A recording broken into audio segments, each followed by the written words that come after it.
Internet, and welcome to another episode of Slaying 201 here on Game Nights. I am your host and your keeper of monsters, your monster of ceremonies, and many other titles, mostly that I have given myself, Savvy, and we're here to play Monster of the Week today. But before we do, let me tell you a little bit about what we got going on the channel, because our schedule is kind of all over the place for these next few weeks. If you are live with us on Twitch, you can find our regular schedule down below our faces on our drop page. You can also find it pinned to our Twitter. You can also find it pinned to our Discord, the links to which are all over the place. They're in chat right now. They're also on our Twitch page and our Twitter and such. So find us there. Come hang out. Join our Discord. Follow us on Twitter. That's the best way to know what we are doing. We'll tweet about it and then we will post it in the Discord anytime we go live. That's where we hang out with our friends and play video games and such. For the next coming week, we will have a show tomorrow, and we will have a show on Tuesday, and then we will be dark until next Monday. So Thursday, Friday, Saturday, Sunday, a lot of us are going to be traveling. Most of our GMs are going to be traveling, and so we will not have our regularly scheduled shows. We might have some video games or something from the folks that are going to be available for this American Thanksgiving holiday weekend. But we will have a show tomorrow at 8 o'clock p.m. Eastern Time. I will be running it. We're missing some of our cast because Morgan and Sam are traveling. So we have bullied a couple of our other friends into doing a one-shot of a game that I wrote. And I'm really excited about it. It's a hack of lasers and feelings. It's called Just Vamping. That might sound familiar to you if you watch this show, because we collectively sort of came up with that last week. And then I wrote it. But yeah, Val and Sid will be playing with us as usual on Monday. Wally will be there, friend of the channel, a cast member of the channel now. And also Rachel, who you all have seen on this channel once before for a one shot, and is on LB's channel on Sunday nights playing Masks with us. So they'll be here playing a vampire one shot. It's gonna be really fun. And then on Tuesday, did you guys decide what you were doing for sure? Yeah, we're gonna do monster camps or prom. Probably monster prom. That'll be fun. Oh yeah, because there's some folks who haven't played it before. Right, so on Tuesday, same time, 8 o'clock Eastern Time, the Tabletop Tuesdays crew will be playing Monster Prom. So that'll be fun. It's always, every time we've done that on this channel, it's been a friggin' barrel of laughs. It's gonna be so fun. I will romance Scott, and he will love me this time, and not just leave me. Sure, honey. Whatever makes you happy. You'd follow your dreams. I'm proud of you. But yeah, that's what we got going on this week. And then we will, if anybody's going to do any video game streams or anything like that, we'll tweet about it, post about it in the Discord. So just keep your eyes out for that. We've got some other exciting stuff coming up in the next couple of weeks, but I'll let the folks who are in charge of those things talk about them when they introduce themselves, which is now. My friends, my wonderful friends, tell us who you are, where we can find you on the internet, and who you are playing today, and who your, I'm gonna do a Val, favorite band was when you were in high school, because we were talking about it before stream. Pick one. We all listened to many things, and if you all say the same band, I'm gonna laugh so hard. Probably Sid. not. I was, one, I'm very old, and two, I was very angsty. You're not that much older than us. Hello, I'm Christina Sid. You can find me on the Twitters at Greek Sid, usually just talking about the shenanigans on this channel. I'm here on Sundays, Mondays, every other Saturday, Fridays, and I'm doing it completely out of order because fuck it. But Thursdays, I usually run something elegant, and we're continuing in that vein. We had a session -1 off stream, secret, a little while back, and we decided on what we're doing.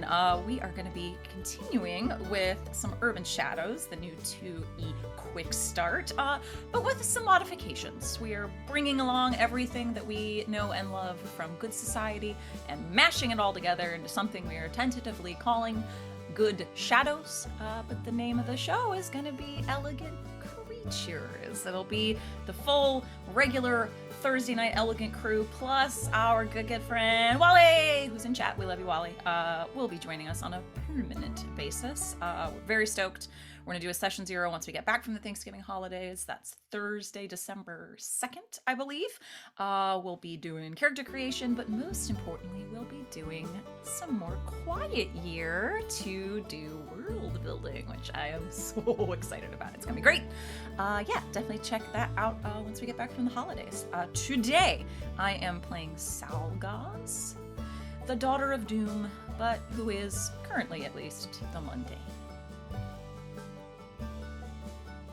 And then it's me. Hello. Hi, I'm LB Hackemup. You can find me at LB Hackemup on the Twitters and the Twitches, where I stream on my channel, usually on Tuesdays, Thursdays, Fridays, and Sundays. Next week, again, is going to be weird with all of this stuff, but I will be here Tuesday night to run that game of Monster Prom, probably.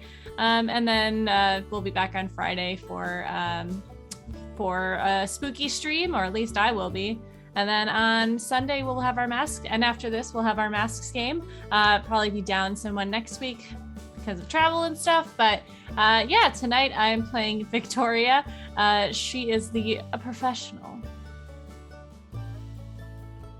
Oh, and my favorite band in high school was Good Charlotte. Oh shit, I didn't do the thing. I'd already forgotten I asked the question. It's not a band, but I was very much into vast visual, audio, sensory theater. Again, very nasty. I'm just saying. I like it. Hello, it's my turn. Yes. Yes. Your turn. Hi everyone. I'm Val at the Kraken's Crown on Twitter and Twitch. If I'm here Thursdays through Mondays playing and running games. I run a few games on the channel that have been mentioned. Fridays I run a game called Neon Souls. We're playing Fate in a sci-fi swashbuckling adventure. We're going to be off this Friday. We'll be picking back up the week after that. On Saturdays, I run 2 games. Saturday night's Mistborn. She had our first session in like a month and a half last night. It was just a lot of fun, and hopefully we won't have any scheduled disruptions from that show over the next month. So come hang out with us for that in 2 weeks. I also run a game called Saturday Night's Star Power, which is a JoJo's Bizarre Adventure kind of inspired Fate game. That one, the schedule's about to get wacky because like all the Saturdays that we have until like mid-January are going to be busy for that game. So our next session for that will be on December 1st. We're going to be doing some off Wednesdays to kind of make up for the weeks that we're going to be missing. So just stay tuned and we'll keep you up to date on what we're going to be playing. That's me though. Tonight I'm going to be playing Wynn Crowley, who is the spell slinger and my favorite band in high school. Well, the only one that I really had a CD for, I think I listened to the most, was probably Matchbox 20. Yeah. I love that for you. Rob Thomas is great. A great singer. I'm not going to talk about him personally because I don't know anything about him personally.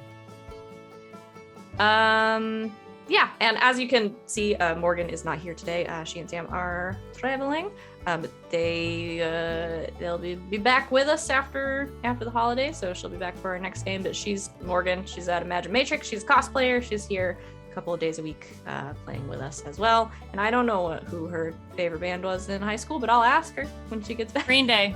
The answer is Green Day. Yeah, I could buy that. My favorite band in high school has been my favorite band since I was old enough to listen to pop punk, which is All Time Low. It still exists on my Spotify. I don't think I've made a character playlist without an All Time Low song on it. I like pregame trivia. So are you all ready to play a game? In the loosest sense of the word, because today we're doing an interlude. We're gonna do one of my favorite things that I like to build into these games. We're gonna do some downtime. And we're going to, the cast has sent me some scenes that they want to do in this downtime. Once we do all the scenes, we'll kind of decide how much time has passed before we get into the next mystery. And as always, I don't give a shit about timeline and continuity. So on our next episode, when Morgan is back with us, we're going to do some scenes with Sirza as well. So I'm going to just do a little bit of a recap to remind us sort of what events this is happening in the wake of. Change the music a little bit. Yeah. Get a little funky. So, previously on Slaying 201, the gang solved another mystery. That's 2 mysteries you guys have solved in 2 episodes. Professionals. After rescuing Remy, Sally and Victoria set off to find their missing teammates, calling in Victoria's agency, her family, for some assistance. Wynn and Sirza found themselves in some sort of liminal space in a bar owned by Roman Sharp, who they discovered was definitely older than he looked. After a high-stakes poker game in which Sirza nearly lost her soul, Roman conceded defeat, and though he made off with the papyrus, the rest of the artifacts and the mummy were safely returned to the museum.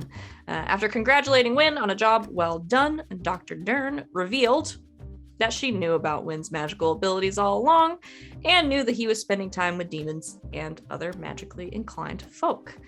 She'd been keeping an eye on him for the Conclave Arcanum, a mysterious magical organization, and asked him to take on another job, keeping an eye on Sirza and reporting back to Dr. Dern.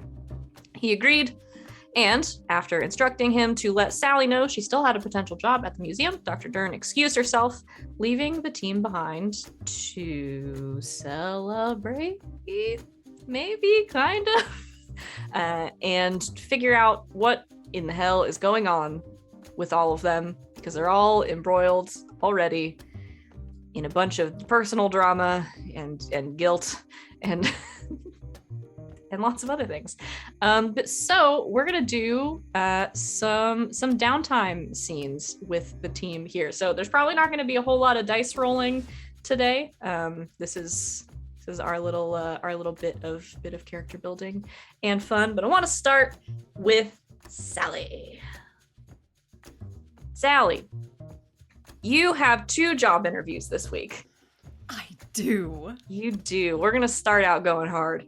So I want to play out a little bit of these job interviews because the 2 of them are going to be starkly different, I think. So you did get an interview at the Taco Shell, which is we didn't really decide what kind of taco place this is. Is this like a Taco Bell? Is this like a Del Taco? Is this like a Chipotle situation? Or is this like a legit like Mexican food place? There are many different sorts. I feel like whatever it is, they do need to have a full bar, because I think that's more what Sally was aiming for. Like maybe not like a late night bar, but like they have a bar. That's where the majority of her experience comes from. So okay. So maybe like a legit Mexican place. Yeah. Okay. Yeah. Sure. A Mexican restaurant. So good food, cheap food, big margaritas. Lots of students work there. At this sort of local Mexican restaurant. You show up on time, a few minutes early, for your interview, and you let the hostess know you're there to interview, and she fetches your interviewer. You are meeting with the assistant manager, of the restaurant, who, as usually happens in a small restaurant that is mostly staffed by students, is about 19 years old. And he comes out. He's wearing a like a black polo and khakis and non-slip shoes, because you have to. You're gonna be going in and out of the kitchen with the taco shell logo on it, and a name tag that says Assistant Manager Drew. And he's got a like a steno pad with a piece of paper on top of it and a pen, and he's sort of tall and lanky and looks like he has never done this before and has no idea what he's doing, but he sort of reaches out to shake your hand.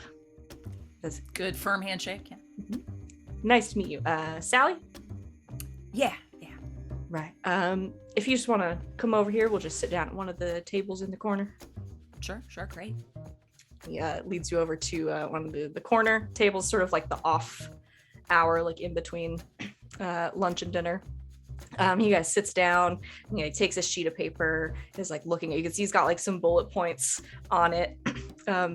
He sets his like notepad next to him. He's like, okay. So, Sally, tell me a little bit about yourself. Yeah, I am, I've recently gone back to school at OSU. I'm a major in history, and I'm just looking to really have something to, get me through the next couple of years, just like something steady. I've got some experience, working in the restaurant and the bar industry before, so just looking to find a good spot to use my skills. Great. So you worked just sweating a little bit, but yeah, just keeping a smile on her face. You these are the two most nervous people that have ever been in this restaurant. You worked in a bar before, right? Yeah. Sally realized when putting together her resume that she couldn't exactly put the Centurion on there because the person that worked for several years, the Centurion, is dead. So she made up a couple of places in New Orleans and put her references as her lawyer and Marcelo. Sure. Okay. And he's like got a copy of your resume and is like writing who knows what he's writing down. And he looks down at his bullet points again. He's barely looking at you at this point, and he's like looking down at his bullet points. So what you do have mostly experience in bars and things. What's your favorite job that you've ever had? Oh wow, ever? Okay. Lying through her teeth real quick. I actually worked at a really great summer camp once. Yeah, it was a lot of fun. We did a lot with, you ever heard of those groups that like do the play fighting, like stage combat, those sorts of things? Yeah, I did a lot with that, with youth programs. Yeah, it was a lot of fun. Really enjoyed it. Got to meet a lot of people. Yeah. That sounds really cool, actually. Yeah, it was a lot of fun. I only ever went to church camp. Oh, yeah. No, this one was great. Yeah, in Louisiana, too. Yeah. Cool. How long have you lived in Cedar Grove? Been here full-time about 6 months now. Cool. Mm-hmm. I like it a lot. Everyone's really nice. I like the school. My program's really great. So he just sits there in like awkward silence for a second, trying to figure out if he's supposed to keep talking to you. And he looks down at the paper again. Okay. Yeah, you've answered most of my questions. Oh, here we go. So tell me about a time when you had to deal with a difficult situation at work and how you resolved it. Of course. Well, working in restaurants, sometimes you run into, unhappy customers. So I remember pretty vividly a customer who said that they paid their bill when they had not, and just really had to talk through the situation. Sally's thinking of a very particular time in her head of when someone just got belligerently drunk and she had to body check them out of the bar, but she's not going to say that out loud. So I just took a moment to speak with the customer, hear everything they had to say, and just talk through the situation as best as I could. We resolved it, but sometimes people just like to be heard. I mean, that's really the most important thing. So let them be heard, and then you can kind of go through the situation from there. Mm-hmm. Vividly remembering just like chucking this person out the door, but just getting flashbacks to yep. Sally literally throwing someone out of a bar by their belt loops. Yep. Okay, great. Well, that's. Do you have any questions for me? Yeah, actually, she has like a little portfolio with like a little notebook in it, and she has like 2 things written down on it. Why do you like working here at the taco shell? Well, I've worked here since last year, since I started school at OSU, and I mean the big boss is really flexible with school schedules and everything. Most of us are students, so that helps a lot. Lots of hours to pick up because the restaurant's open kind of late, but I don't mind so much. And it's kind of like a family here, and I think that's nice.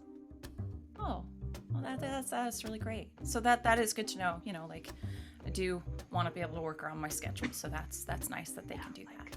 Almost all of us are students at this point, so great. They're used to that. Awesome.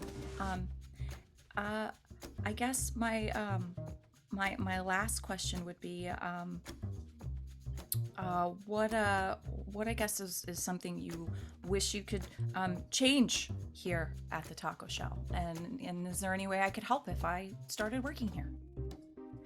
Well, the main again thing... flashback of just like Sally being like, good interview questions to ask, good and like writing some down. Sure, yeah. Well, the main thing, and you'll notice it at a lot of the local businesses here, is that obviously people don't work here for extended periods of time, but especially people like you who are maybe non-traditional students or like trying to get more established and stay in Cedar Grove. I'd like to have more people like that work here, and maybe see some more people kind of go into management, and I like to see other people succeed. That's great. Great. Awesome. Yeah. Well, I'll talk to the big boss. That's all I had, and we'll give you a call in a couple of days. Great. Nice to meet you. Nice to meet you too, Drew. Nice to meet you. All right, see you around. Yeah. I might actually I'll probably just grab lunch real quick, like get used to the food, and yeah. Sure. Yeah. Sal grabs some tacos to go and gets the fuck out of there. Leaves. Has a panic attack in the car. Yep. I'd like everyone at home to know that I warned Sid about this, and that I'm not being an asshole and springing interviews on people. And I appreciate it. Like, is this okay? So you have your interview. Your first interview. It went pretty well, I think. Yeah. All things considered. And we'll say probably didn't have them both on the same day, but the next day you head over to the museum sort of late afternoon when things are winding down to meet with Dr. Dern. Dale dresses up a little better for this one, like Yeah. like a blazer, nice blouse, some they're still leather pants, but yeah, just all black as per. Even puts on some like boots with like a little heel on them. Nice. Vic would be proud. I like it. So Dale is there when you get there, the security man, who takes you back to Dr. Dern's office. She's there waiting for you. She's on her computer doing, I don't know, something. museum related. She looks up, and brushes her hair out of her face. Ah, Sally, right on time. Have a seat. Thank you. So, what has our mutual friend Wynn told you about the job? What has our mutual friend Wynn told her about the job?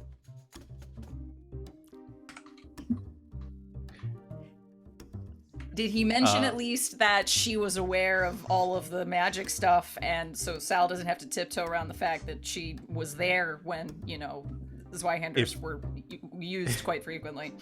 If these scenes are happening in chronological order, Wynn has told her nothing. Well, shit. Okay, great. About the Love that. job, though, Wynn might have mentioned some stuff earlier and mentioned some stuff about the job and kind of like, the kind of work that Dr. Dern does. I don't know if we decide she's paleontologist, maybe. Sure. Okay. She's in charge of a lot of things. It's kind of nebulous. She's a paleontologist. Is the job that Sal is interviewing for sort of the same thing Wynn does?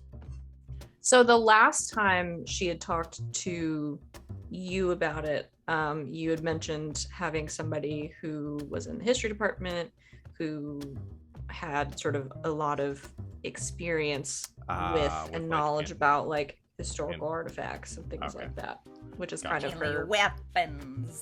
Yeah. Mainly weapons. Yeah, okay. Then Wynn would have clued her in on that. Okay. Wynn had mentioned you were looking for someone with some experience with historical weaponry.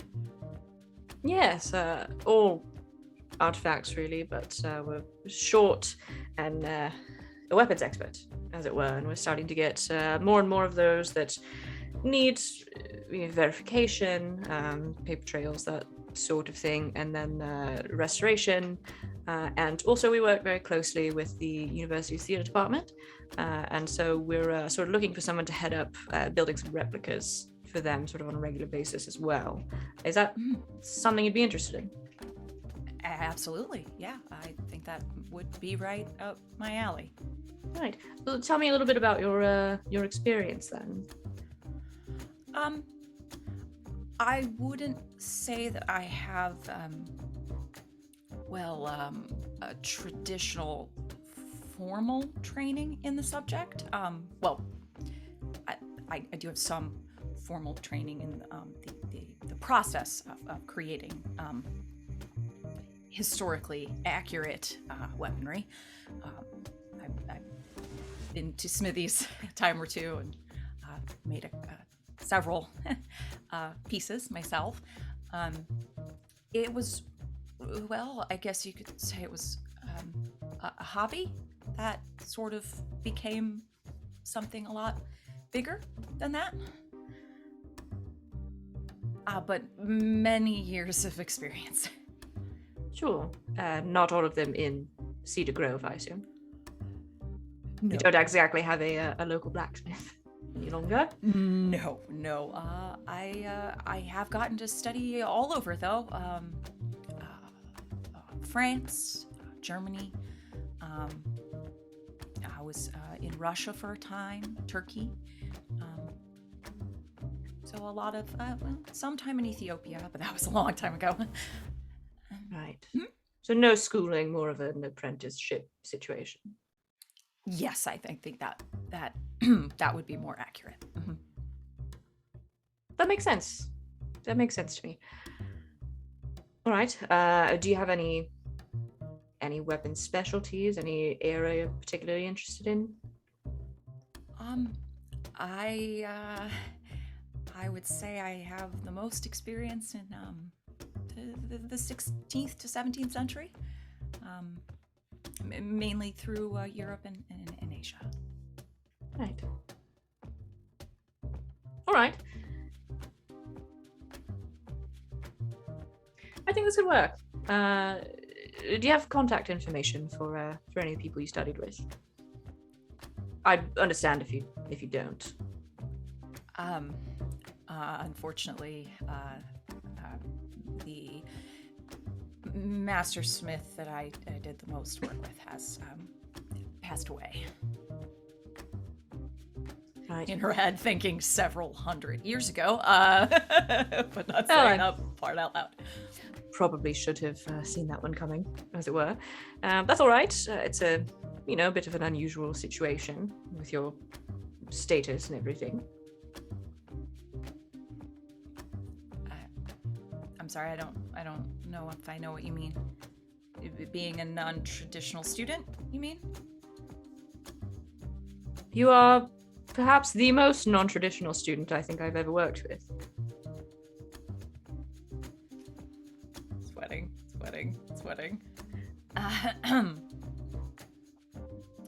Really? Oh yes. I mean, I've worked with older students and everything, but I don't think anyone quite your age has ever passed my desk. I mean, I'm only 23. And how long have you been 23?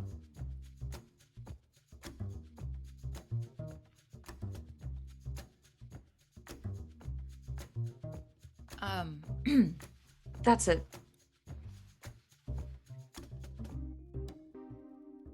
Mr. Crowley didn't tell you. No, So- he didn't. Please don't be offended. That was a bit of vampire humor, darling. Vampire humor. Yes.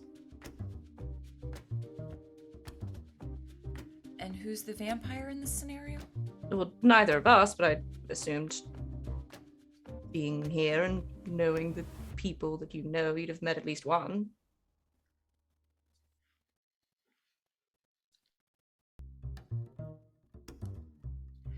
Can we be really frank here, Dr. Dern? I'm starting to understand why you look so nervous. You know a lot more about some things going on here in Cedar Grove than I realized. Yes. I sort of had assumed that Wynn would have warned you. Yeah. That's all right.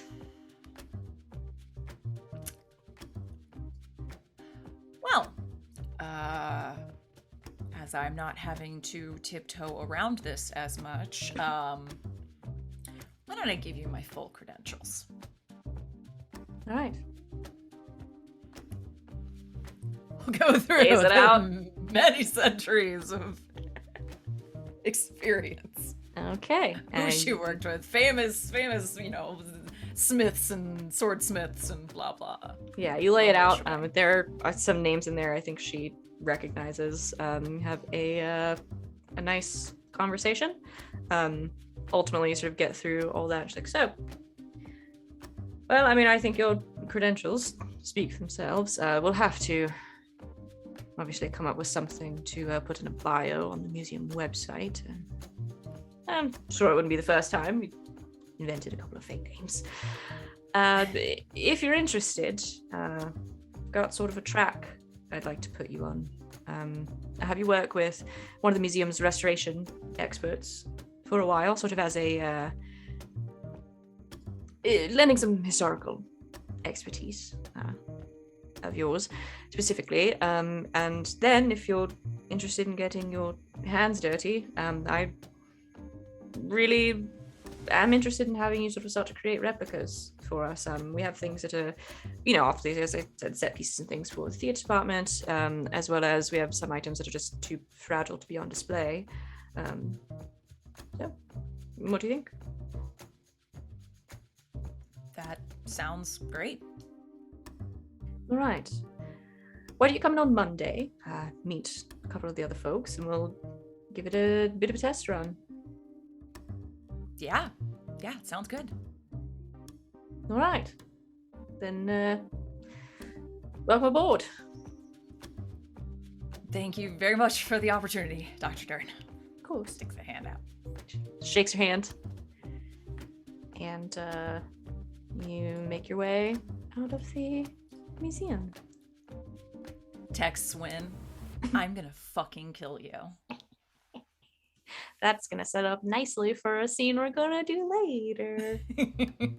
Sorry, I got you in a little trouble. I'm used to it. It'll be good. Let us go to Victoria.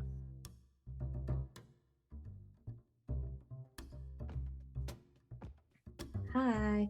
It's me. So it's you, Victoria.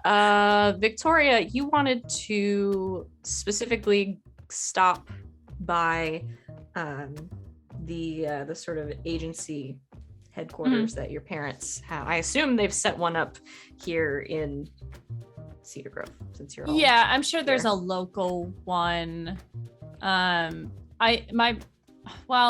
So my parents are they're not part of the agency, but they are part of, it's like it's like a family thing. There's the agency, there's what my dad does, the Oracle stuff. They're related, but they're not like part of the same group. Does that make sense?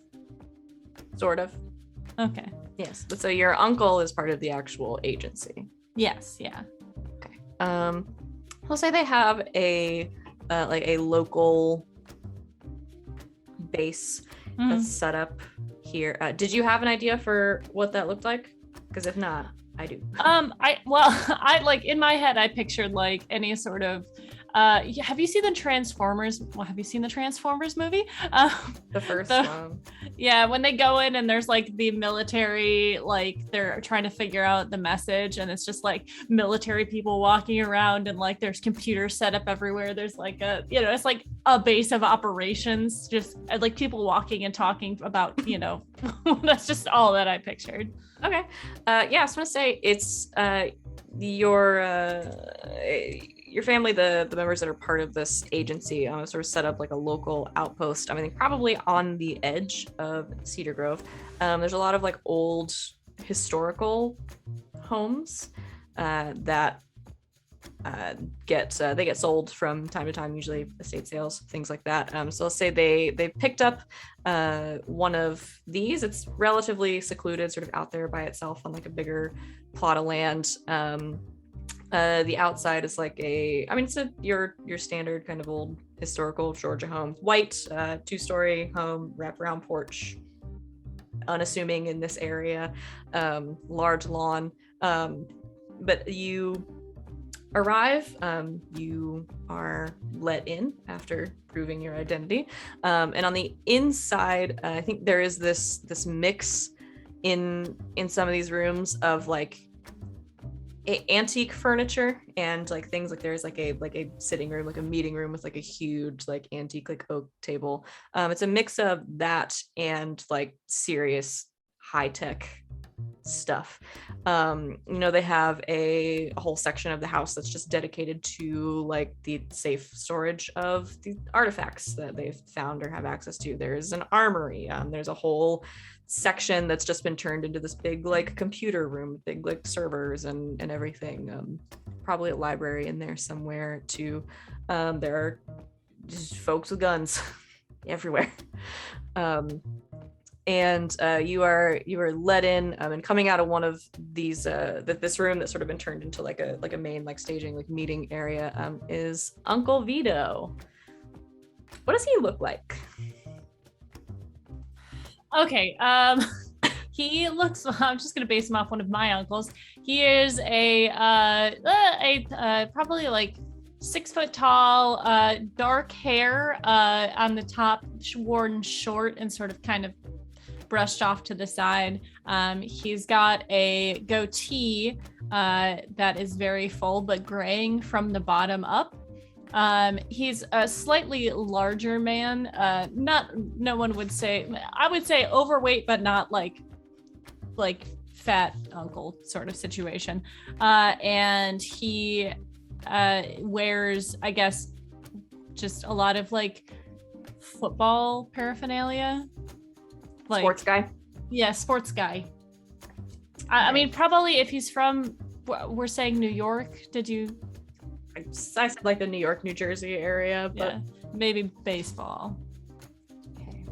He's wearing a Detroit Tigers t-shirt. sure, because that makes sense. Well, my uncle is very into the Tigers and he lives in Buffalo, New York. So Just say he lived in Detroit for a while. yeah, well, that's where got really that's where attached my to the grandpa Tigers. lived. Yeah, that's where my grandpa lives. So All right, he's wearing a what sport is the Tigers? that's baseball. Baseball. He's wearing one of those like the shirt, you know, like the shirts that are buttoned down. They look like a baseball jersey, but they're like basically a t-shirt. Yeah. It's the Detroit Tigers logo on the back. He is holding a beer, makes his way out, Coors Light. smiles, Coors Light for sure, smiles and greets you. Howdy, Uncle Vito. Hey, kiddo. To what do I owe the pleasure? Well, I was just coming by to see if we had any more information on Roman at this point. Right. Come in. Come on. Make yourself comfortable. Do you want to be? You don't. You drove here. Tell you what. We don't have that much to go on, if I'm being honest. And he starts shuffling through some stuff that he's got laid out on the table. This Roman guy. I mean, we've looked all up and down the coast and about halfway across the country at this point. Right now, he's in the wind. His type always resurface. They always own multiple properties, that kind of thing. So we're sure he'll show back up. It's all quiet on that front right now. We raided the bar. It was shut down for a couple of days for that. I mean, best thing we got is the bartender, but honestly, doesn't really seem like she's involved. We got nothing to go on, so I mean, we let her go.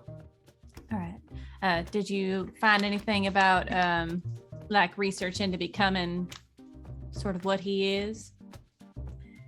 Well, we're working on that. Unfortunately, if he is what you say he is, well, you're not exactly going to find it at your local library, if you know what I mean. It's one of those things that people take hundreds of years to figure out. So, best guess, he found some temporary ways keeping himself alive, and then finally hit the jackpot, probably just through experimenting. All right. Well, at least we know for a fact that, I mean, we can add some information to our archives and, you know, find out that apparently you can remove your soul from your body and still be functioning at some level. Yeah, that's kind of a heavy hitter as far as new information goes. Yes, and the fact that he was able to create sort of a demi-plane or has a demi-plane at his disposal. That is a big thing as well. Yeah. I mean, he wouldn't be the first to be able to do something like that. There's a lot of, liminal spaces out there, little pocket dimensions, that kind of thing. It's not unheard of. Something as big as an entire bar, though, is, well, that's something for sure. So it's all good stuff, though. Good information for us to have. I opened a file on him and the bar. Put some information about the bartender in there, but again, it doesn't seem like she really knows anything other than her boss is immortal and kind of a dick. Yeah. I think that we should do some research into maybe if we're not coming up with anything on him himself. I mean, we'll probably need to look back in history and see if he has popped up anywhere else, if he is as old as he says. But I think we should also do some research in how to sort of break into a demi-plane or a seminal place, that space in between. If we do need to get to him, I mean, it'd be good to know how to get in and out. Yeah, for sure. We've been tracing him back. It seems like he's been in Cedar Grove for quite a while. So we're trying to figure out where he was before then. Again, you get far enough back and you stop finding photographs. So we're going through stuff like that. As far as the whole demi-plane thing goes, again, it's not the strangest thing. Anybody that has any kind of like teleportation abilities, that kind of thing. I mean, the kind of things you've done them yourself before. You can go somewhere, go to a person, a place, so it wouldn't be the strangest thing if you could replicate it. Someone who's been there before help you. We might be able to send somebody in. Right, and there's no chance of me getting those abilities back anytime soon, right? I mean, it hasn't been all that long, so Yeah. unfortunately, you got a checklist you got to get through. Yep. It's not my personal favorite kind of training, but I can see the benefits. So, I mean, it is a lot quieter, and I can sleep a lot better, but that's good. Yeah, you're getting pretty handy with a firearm too. I'm trying. I need to work on my hand-to-hand. I still am pretty, I'm not very strong. All of my muscle building was for flipping and being able to balance really well, not really throw a punch. Well, I tell you what, I'll get you a weight bench for Christmas. Oh, that'd be great. Thank you. I have a, punching bag in the basement, but beyond that, it's just sparring with Sal. Yeah, that ought to help with your reflexes. Maybe you ought to try sort of a more established martial art. I mean, there's a lot of classes out there you can take. I did jujitsu when I was your age, several years. That was always good for me. There's a couple of MMA gyms out there too. That's good stuff. That's that dirty fighting, and it's probably better for the line of work we're in. So Might just do that. I'm sorry, the way you said jujitsu in that accent just got me. nothing. It's nonsense. Jujitsu. He's from Jersey. Yeah, I know. I might get Valdez or Sal Oop. to help me out. I might get Sal. Maybe we can join a MMA fighting class or something like that. She might like that. It would be good. I think it would be good for you. All right. Well, is there anything else I need to? I turned in some reports on our other demon friend. Well, our only demon friend at this point. On Sursa. Is there anything else you were looking for? I mean, not specifically. Just I don't like to make assumptions or anything based on somebody's plane of origin. So just anything out of the ordinary. She that is kind of thing. Yeah. Now that story about the car was very funny. Yeah, she's very gullible to an extent. She's gullible in the way that if it sounds good to her, she'll believe it. But if she doesn't like it, then she won't believe it, even if it's true. So she's stubborn. Yeah, but also kind of ignorant of the way things work. Well, she hasn't been here that long. True, but I think she understands what a car is since she drives in them often with us. I mean, people grow up with misconceptions about things. Well, I don't know. That's Or fair. maybe she's pulling your leg. I don't know. She stabbed someone's car. I just still think that's like the funniest shit I've heard all week. It was pretty entertaining. I do quite enjoy pulling her chain, Yeah. Well, don't be too hard on her. Right. You were new to this too once. Right. Well, when I was like 4. Yeah. Just still. You know what it's Yeah. like to start new things for the first time. I guess.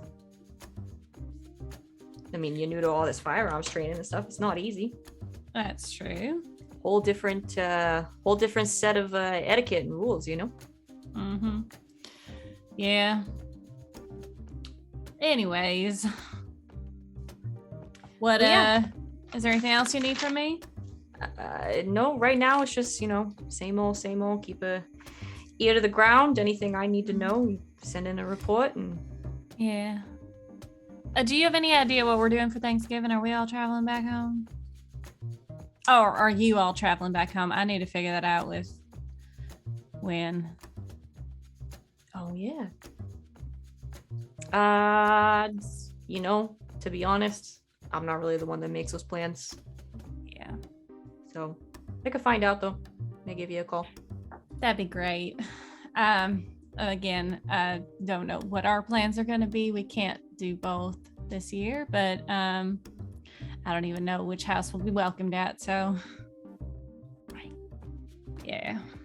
Oh, we could always have our own Thanksgiving. Yeah, that'd be great. Anyways, yeah. So, You want to talk about it? well, no. I just think it's ridiculous that they aren't getting along, the families anymore. I mean, I can see both sides. I mean, obviously I was with our family longer doing that. So it's hard to, we have rules and, we followed our rules and they didn't like it. So it's just tricky being in the middle. Yeah, it's not easy. Yeah. Plus, I can't read Wynn's mom's mind anymore, so I have no idea what she's thinking, and that makes me very nervous to be around her. Now you're gonna have to get along like the rest of us now. For a while. Well, if you need a place to go, you want to spend time with family that's not causing you a bunch of trouble, you know where to find me. Of course. All right. Say hi to Aunt Susan for me. Oh, I will.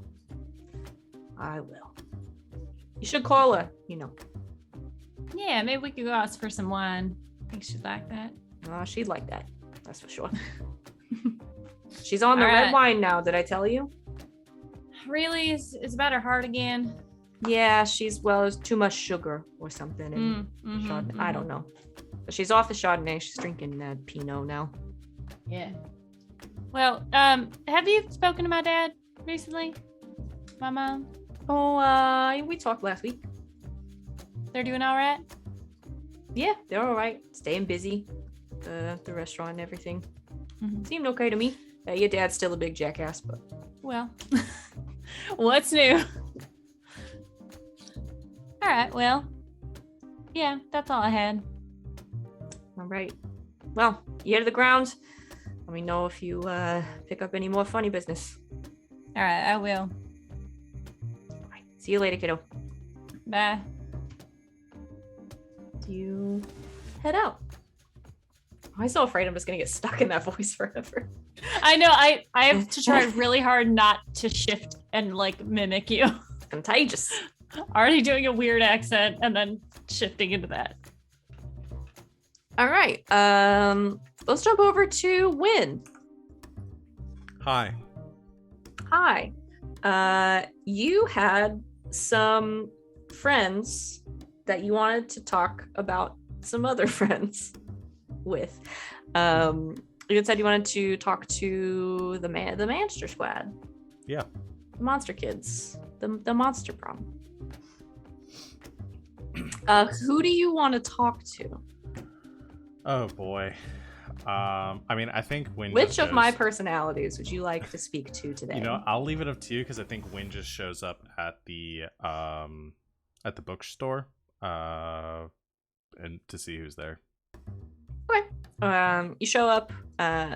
Tracy, the owner, is there, who is one of their moms. I can never remember which one. I wrote it down. That's Monica's mom, Shapeshifter Monica. Her mom, Tracy, owns it. Tracy greets you warmly. So, well, hey, Wynn. What can I do you for? Hey, Miss Tracy. I was hoping to speak with some of the crew, the gang here. Is anyone around? Just trying to decide what time it was. Who spends the most time here? Yeah. Annabelle is she's just in the back, I think, doing some studying. But Yeah, that sounds good. Do you think she'd mind if I pop back to just talk to her for a bit? I got some people I'd like to introduce them to. oh yeah, of course not. Do you want All right, something thanks. to drink? I got a new espresso machine. Nah, I'm good. I don't want to have too much caffeine. It's I think I'm good. Thank you for the offer, though. Oh yeah, good for you. Uh, Stay healthy. Might take a look around at some books. I need something to read. Sure. So, Sure. but, I got a I'll few new those fantasy. I don't remember which one. I got several of them. Whatever everybody's reading right now, in the back. Right. I'll take a look. I know that show just came out, new fantasy series going on forever. I know everybody's trying to read that right now. I figure I might get up on that, so I might check that out. So anyway, I'll look on the way out. I'll check that out after I talk with Annabelle. Annabelle. That All was right, me not remembering. Wynn would remember a name. I'll be up here. Wynn Sharp is probably higher than mine. You head to the back through the door, is sort of hidden in the wall. Slip through down the hallway into the Monster Squad's rec room.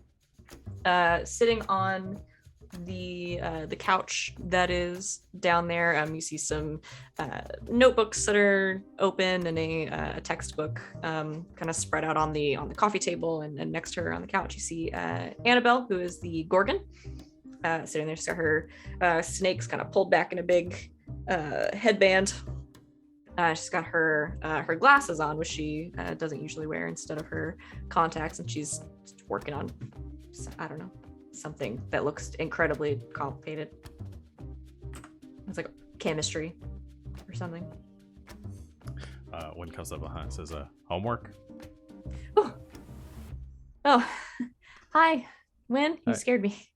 Oh, sorry about that. I just sort of assumed the snakes would see me. I don't know if that's how that works at all. It's complicated. Fair. That's fine. What's up? Well, I wanted to touch base, see how everybody was doing after the stuff the other night. Oh yeah. Well, Luca's still pretty peeved, but he has kind of a temper. He'll get over it. Remy seems okay. He's been kind of quiet, but he's been coming around, so. Cool. Are you the only one here right now?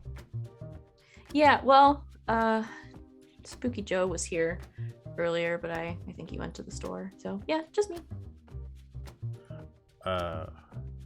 What would you mind passing along something? I mean, probably something that all of you should discuss, but I can tell you kind of where my head's at right now, and if you think it's a good idea, then maybe talk to the others about it. Yeah, is everything okay? Yeah, I mean, everything's fine. I'm just, I got a bit worried about y'all after what happened the other day with Remy, and y'all being sort of on your own here, trying to figure things out. I know that's gotta be tough. Us and me and the rest of the gang have been there, and it's hard going. So Yeah.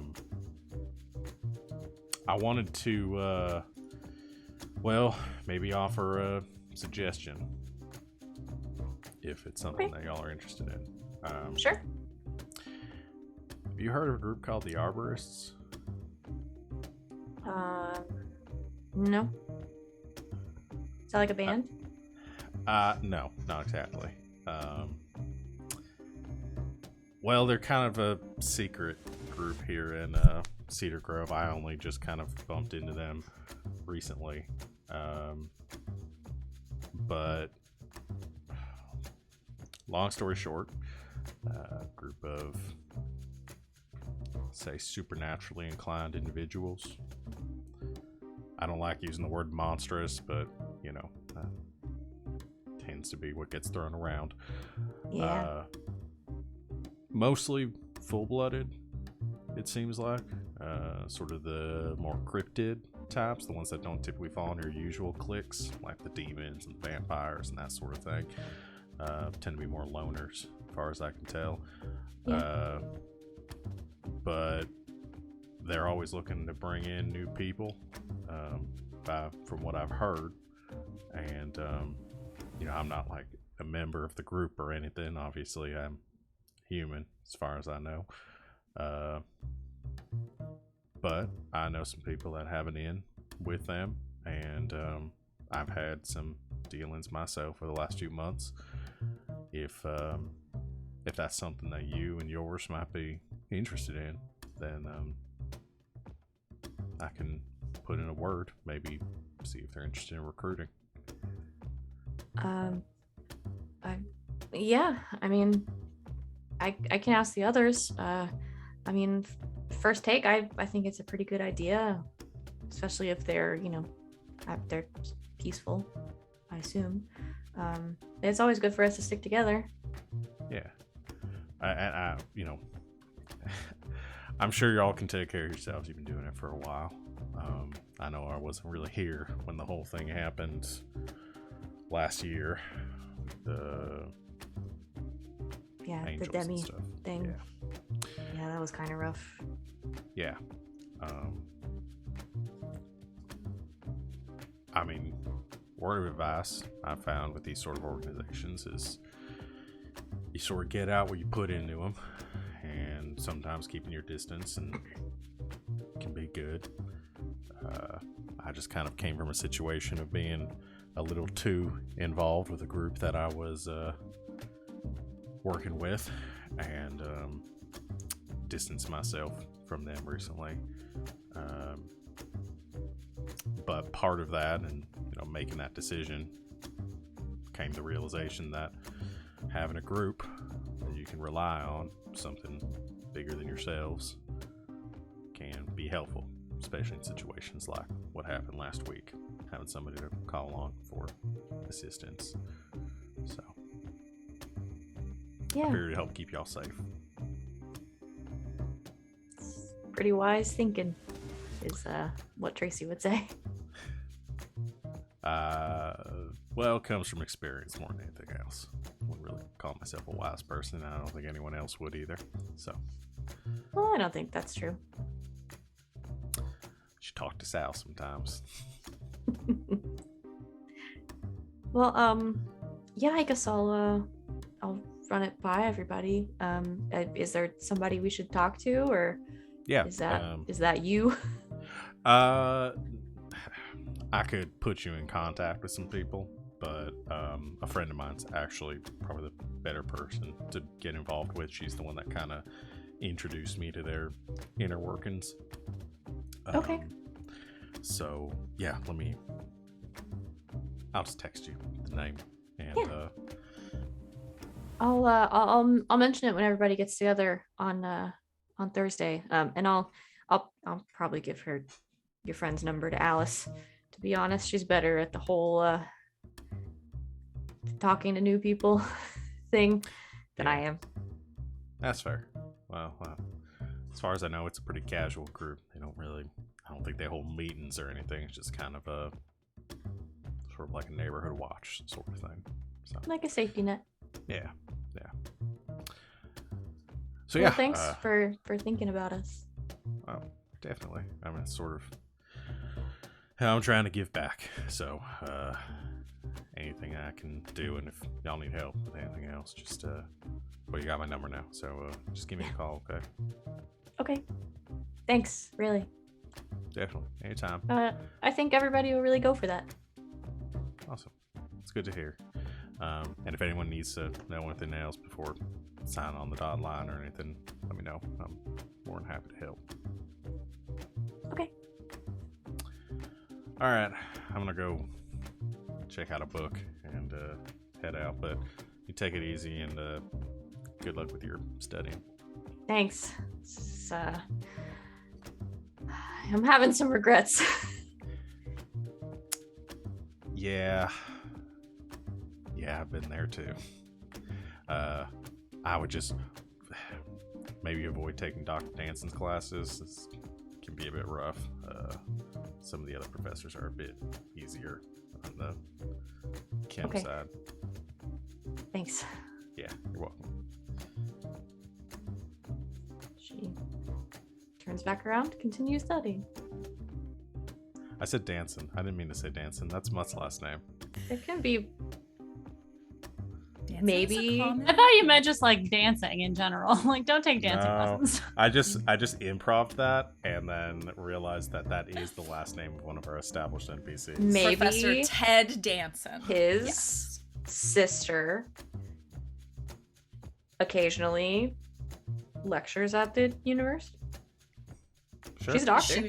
She was a doctor. Maybe. Maybe I'll she let you- occasionally teaches some And a pre-med total students. hard ass. And she's a total hard ass. She got kidnapped in the labyrinth. I'm not saying killed by I a minotaur blame and her survived. for being a hard ass. I'm just saying. She's an absolute hard ass. Not as nice as Mutt. Was there anything else with the bookstore? No, I assume these are just mundane books and stuff, so Wynn's just looking for Yeah. something to read in spare time. He's doing more Okay. of that lately. So What kind of books does Wynn like? I think Is he gonna Wynn pick up Eye of the World or Mistborn? Maybe Wynn will pick up it's heard about this Wheel of Time show. Wheel of Figures he Time. might start reading it, see what it's all about. Maybe you picks said up. spare time? That is an endeavor. I don't think Wynn knows that. I think it's just like, oh, it's the new, it's like the new Game of Thrones. I'll start reading it, see how it goes, and then realize, oh, there's 14 of these. That's I really terrible. like it and then be pissed off. But he's got 13 think- more books to read. Mostly Wynn reads like mystery thrillers. Oh, That nice. sort of thing. Yeah. cool. I like it. All right. Let's pivot a little bit back to Sally. Because Sally, there's something else that you were going to get up to over this downtime. And I think if you will allow me, I want to set it up a little bit. Okay. Sally, you I get a don't know phone which call. one. It could be either, but go ahead. Sally, you get a phone call from Tracy, who you know owns the bookstore downtown. She calls you one, I would say like around lunchtime. She's taking a break. Hey, Trace, everything okay? Hey, Sally, yeah. Everything's fine. I actually just had something I wanted to ask you about. Yeah, sure. Well, now I don't want to be too presumptuous. But I mean we've talked a little bit and you've been around a little bit. And if am I correct in thinking that you are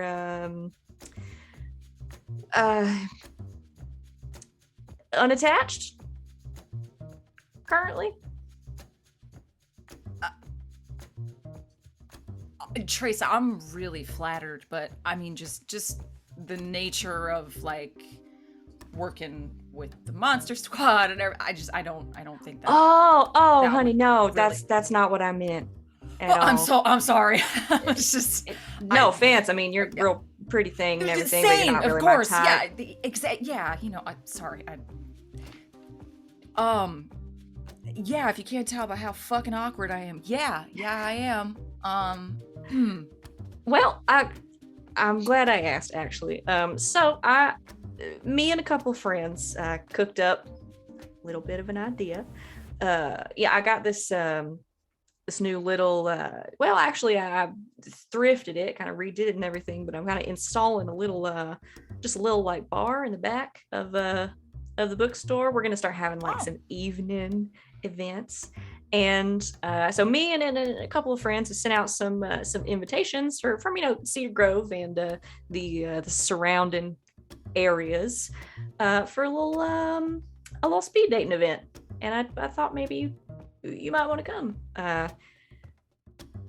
For folks like us, if you catch my meaning. Oh. Right. It'll be real casual. We'll have some drinks. I'm gonna make you a couple of like signature cocktails, that kind of thing. Just get to know some folks. And I thought, I've never done speed dating, but I mean, I've seen it, had some friends do it, and I thought it sounded like fun. Yeah.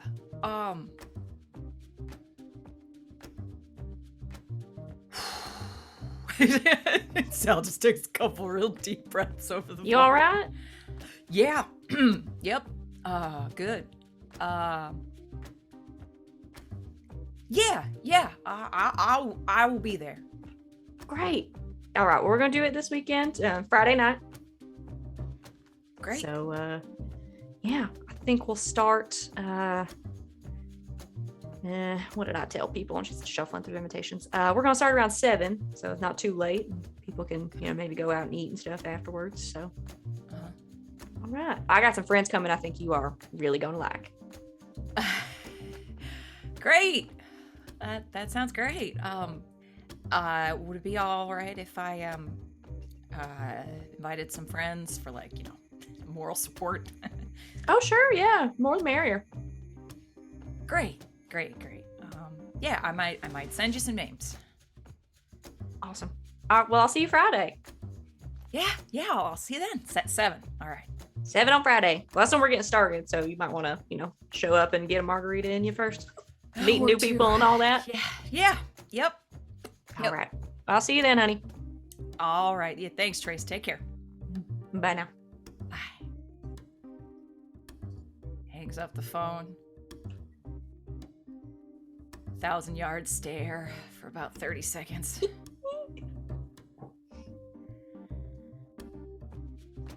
Calls Vic.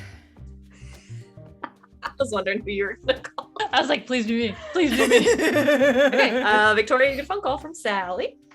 How long? What is the time frame on this? It doesn't matter. Hello? I don't know. Hey. Look, Are you all right? Yeah, no, I'm good. I may have done something really stupid. Like we need a body bag kind of stupid? No, or- nothing like that. Oh. All right. I might really need your help with something. Yeah, whatever it is. Will you and Wynn come speed dating with me? Wait, like at sorry, this is not going the way I thought it was going to. Like speed dating, like you go to a hotel and they have like events. Tracy, the Tomb Raiders, she's Oh, doing right. Yeah, she's opened a little bar and she's gonna do like a speed dating event, but like for like folks like me. Oh. Yeah. All right. Okay. I mean, absolutely. Oh my god, thank you.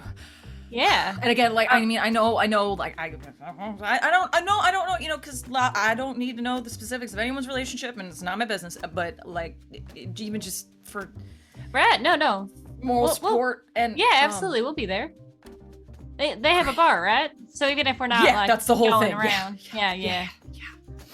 Okay. No, yeah, that'd be great. I will let Wynn know about it, and yeah. It's Friday, Right. 7. Do you, I'm gonna get there at 6 so I can pregame. do you want to just come over our place and we can pick out your outfit and do all I wasn't that? gonna ask, but yes. Oh my god, Yeah, all I right. really need some help. Yeah, with that. yeah. Okay. Well, I'll get some alcohol. Do you still like bourbon? That'll do in a pinch. Yep. All right. I Probably no know that you don't tequila. like Fireball. No. Tequila and I, though, we don't. Yeah, I don't need any tequila with me in an event like this, believe me. Bourbon's great. All right. We'll walk you through. Don't worry. And remember, no stakes. You know, it's just for fun, getting to know people, and hey, you might make a friend. Sure. That's I'm real good at that. Was this really stupid? This was dumb. Why did I? No, this is gonna be no. Listen, Sal. This is the best I thought news that Trace was asking me out, today. and I was just like, oh, I don't know if I'm ready for that. I don't know if that would be a good idea, but then she said, You know what? If you want, we can practice. So it's not so awkward. You know questions to ask and that sort of thing. You know, I already had like 2 interviews this week, so I feel like I got all the practice in that I can deal with right now. All right. Yeah. You sure? Because it's not like a job interview. It's like a relationship interview. What's the difference? Oh, one you do for money, the other you do for sex. What? Okay, we're not even gonna try and unpack that right now. Right, no, you're right. Sure, yep, we'll do a practice run. Yep. Yeah. Sal's just like pinching the bridge of her nose on the call. It's gonna be great, Sally. Don't you worry, and we'll be right there for you 100% of the time, okay? Okay. All right.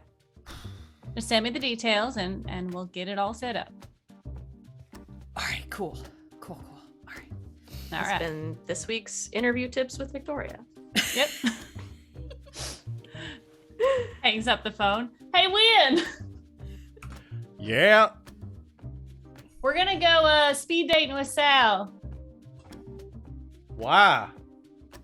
because she needs moral support. We're gonna be there for our friend. And also it's gonna be hilarious. Okay. Do I have to dress up? Well, she walks in the room. We're not gonna be speed dating. We're just gonna be there. I mean, unless you want to. Is this an event that they usually have like an audience for? Well, it's at a bar and they are doing bar things there. So, I mean, we could be in the room. It's not going to be weird. All right, sure. I mean, I assume that we're not going to do any of these events. That might get very uncomfortable. Yeah, no, I don't think so. Unless you think that I'm too,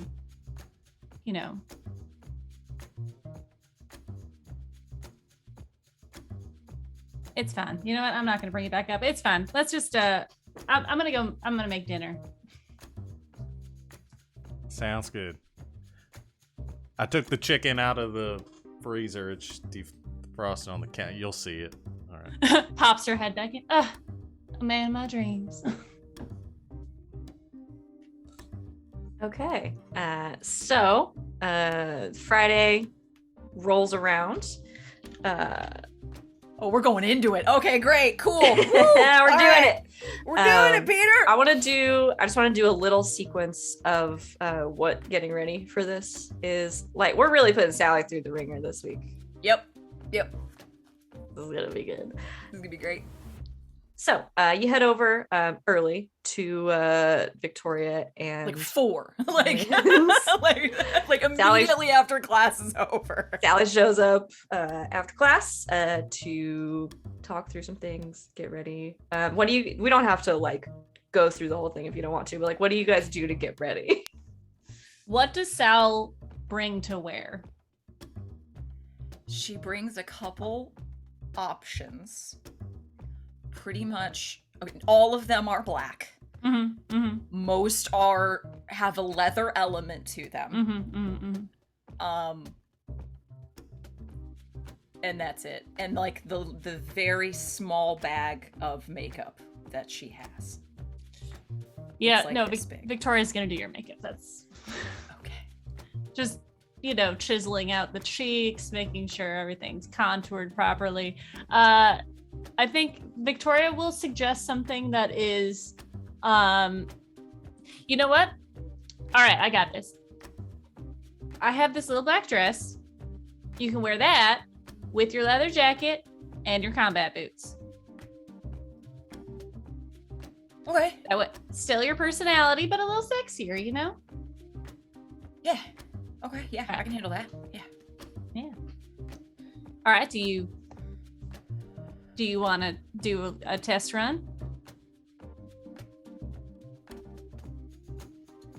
mustering all of her bravery over centuries of life. Yeah, sure. Let's do it. Would you rather test it on me or on Wynn?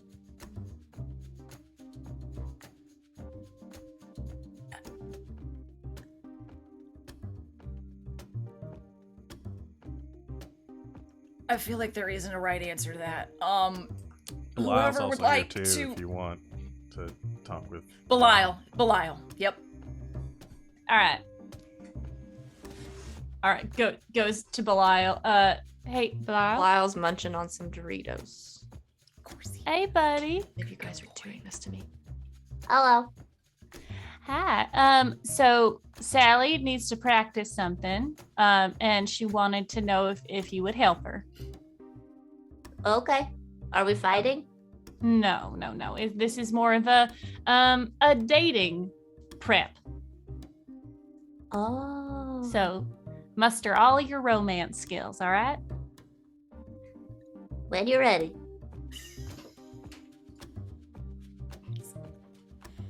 I've been watching a lot of The Bachelor. Yeah. I think they should let Chris Harrison be The Bachelor just once. He works That very would- hard. Yeah, that'd be very nice, wouldn't it? Mm-hmm. I think he's earned it. Wait, you Mhm. didn't watch last week's episode without me, did you? No, it's on the DVR. All right, just making sure. They are doing home visits. It's getting. Mm-hmm. I like hometowns. Mm-hmm. All right, Sally, do you want to break the ice here? Sure. Finds a chair, sits, like goes through like the the muscle memory of it. Sits in a chair. Lyle just settles down on the. Where are you guys sitting? Don't the know. dining room table. Sure. Yeah, Yeah, we'll say sure. like the dining room. They're like across from each other at the dining room Lyle's table. just kind of settles onto the table because if he sits in the chair, you won't be able to see him. Mm-hmm. The lights flicker for a second as Wynn dims them. The dimmer switch. Mr. Romance over here. Can I have alcohol, please? Yes. Can I Yes, have of course. alcohol, please? No. Okay. It doesn't do anything to you. You don't have any blood. But I like some of it. I'll get him a beer. All right. Yay. Whenever you hand her, Sal drinks half of it. Okay.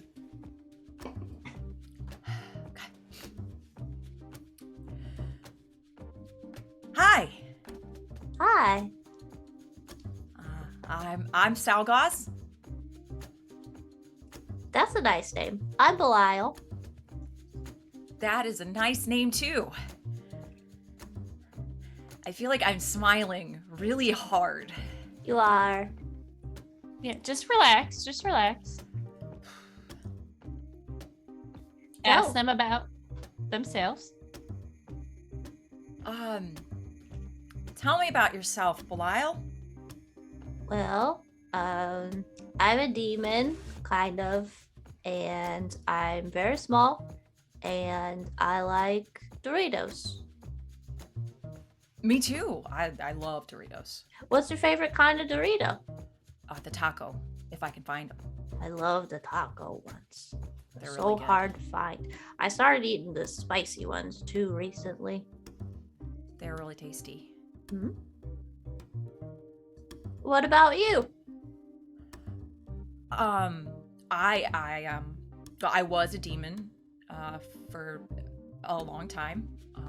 I'm not anymore. Long story. Yeah, I am going to school. I'm gonna start a new job at the museum soon. Oh, wow, that's cool. Yeah, I hope so. I am currently unemployed. I mean, that's understandable. Yeah. Do you like to watch TV? Sometimes, yeah. Cool. I've been watching The Bachelor. It's a good one. I like it. I think it's fun. Some of those people are pretty crazy. I would say most of them are. Yeah. I don't think I could go on TV and date. That seems like a lot of pressure. Yeah. Yeah, it does. So what are you going to school for? History. Cool. European history mainly, but it seemed to make sense since I was there for a lot of it. Oh yeah, so you like already know stuff. Yeah. I thought maybe it was cheating a little bit, but I mean, you know, there are people that like grow up speaking a language and then like major in that language, so you know, it's kind of the same, right? Yeah.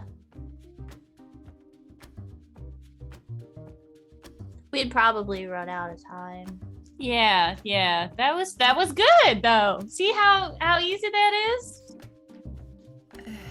Yeah, I guess. Yeah, you just have to relax into it and talk about what you know and things you'd be interested to know about your partner. I'm not allowed to ask if they fight, right? That's probably like a bad question. Well, depends on the situation. You know, if you ask them about their interests and they say they're interested in it, go ahead. Or you could put it out there as one of your interests. Okay. Right.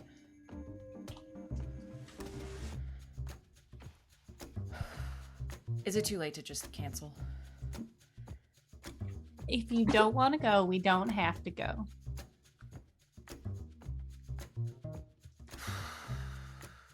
But if you do this and you find somebody that you do like, you won't have to deal with me trying to set you up with people anymore. This is true.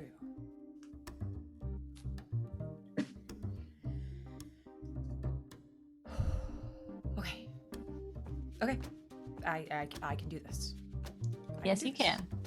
You have fought with monsters and demons and all of the above. This is something that you can handle.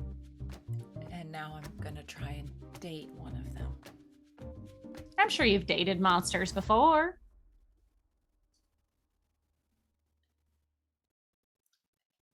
Dated. Well, you've had relations with. It's, you know, a step in the right direction.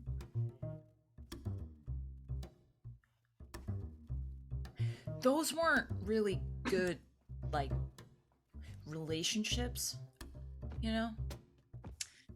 Oh. Then it's time to start on a new page. Okay. Yep. Okay. Is it 7? Well, it's close enough. We can head over there. Cool. If I don't leave now, I might not leave this house. Okay. The three of you hop in the car, Mm-hmm. head downtown to Tomb Raiders. Oh my god, this is just going to be the rest of the session, isn't it? Okay, let's go ahead and take our break. We've hit our midway point.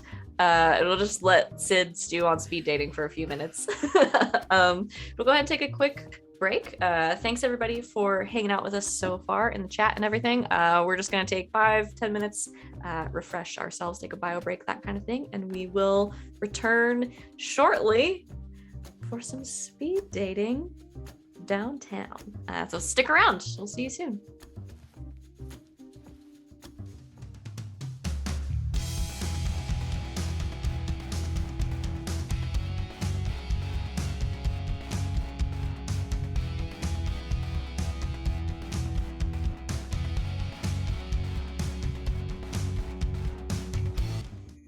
And welcome back, everybody. Thanks for hanging out with us during our break. We are locked and loaded and ready to do some speed dating. Okay, so I got alcohol because Sal needed alcohol. so did I. So did Sid. I've had my caffeine for the day. So I'm gonna take it the other way. All right, so I got to put on the party. Wow, parties.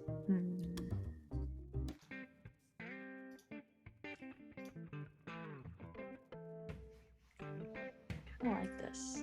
It's funky. No, that's fun. We can stick with this one for now. All right, so the three of you head down to Tome Raiders, which has been sort of decorated for the event. Tracy has strung up some party lights out front. Has a little poster in the window, and you head on inside. There are several people milling about, a few holding drinks, kind of chatting. You see Tracy, who is sort of behind the bar, the newly installed. I'm just expanding this bookstore out until it's just super fucking rad. I already had coffee, and now it's got booze at night, which I think is fun. But she sort of like waves as you enter. She gestures for you to come over to the bar. She's got some like equipment back there and everything, so she's kind of like stocked up for the occasion. She's got several different kinds of wine. She's also got a little chalkboard sitting on the bar that's got the signature cocktails that she created for the evening, which include, I did too much work for this, a Midsummer Night's Beam, which is a Jim Beam based cocktail. A sidecar lit letter, which is a sidecar. And the Adventures of Sherbert Holmes, which is a sherbet and champagne based drink. I would drink here. Well I done. legitimately, Sid, would drink at this bar. Well done. And also some wine, and some things like that. If you guys haven't had like a sherbet and champagne, holy shit, that shit is so good. That's a dessert. But yeah, she's at those. She's at alcohol. I was just really proud of those, personally. And yeah, she greets you and says, "Hey, Wynn, Victoria. Sally said she was going to bring some friends. Hey. So, you here to participate, or just here for the booze?" For the Think we're- booze. They are participating. Really? Yep. They sure are. Oh, good for you. Can I get you something to drink? I'll take the beam one. Yes. Thought so. Yeah, me too. All right. Win? Can I just get a Heineken? Yeah. As soon as they walk away, Sal, what the fuck? Sal, what are you doing? It's no stakes for y'all. You just have to talk to people. It's fine. But please. Don't you think that's a little disingenuous? No, if you're very upfront with people.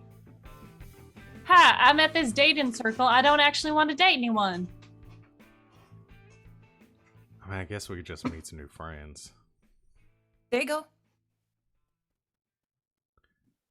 Sure. All right. Thank you.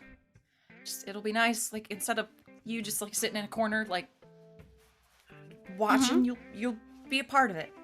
It'll be fun. Yeah. Yeah, I'm not worried about this at all. Like, looks over them. It's like, phew. Okay.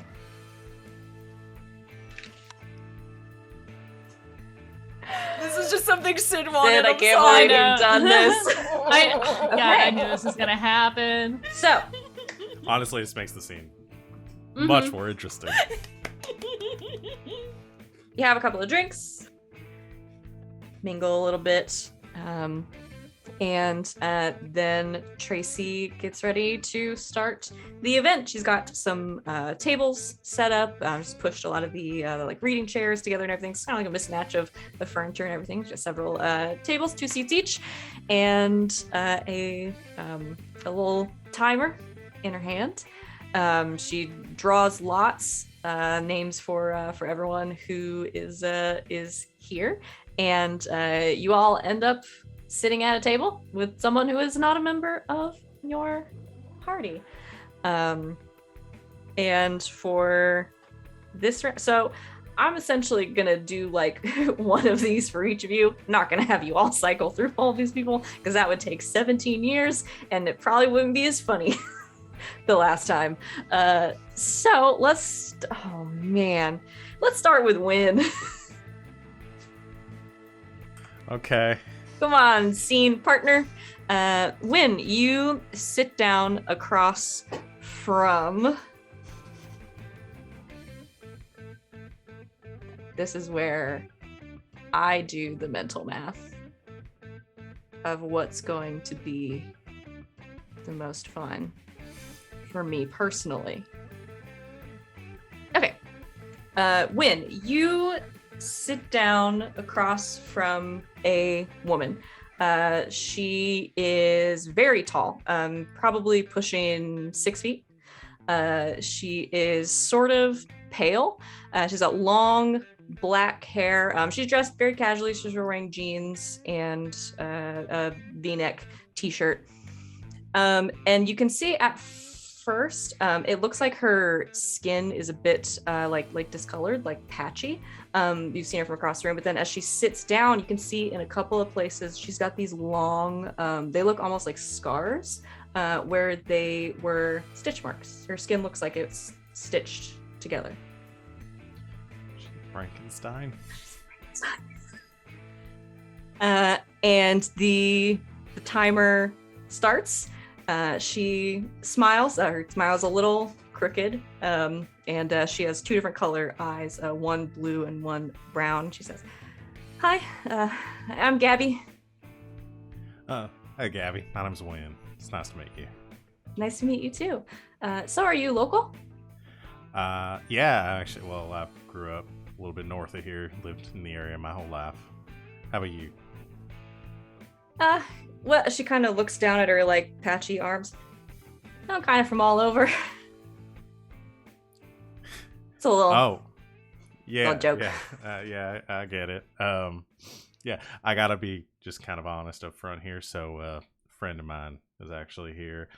My girlfriend and I kind of came in solidarity with her. Like, I just want to be like, up front, clear about that. But I do want to get to know new people in the area. We're always looking to make new friends and stuff. So oh yeah, absolutely. It's well, it gets a little lonely Yeah. sometimes. So yeah, that's cool. So what do you like to do around town?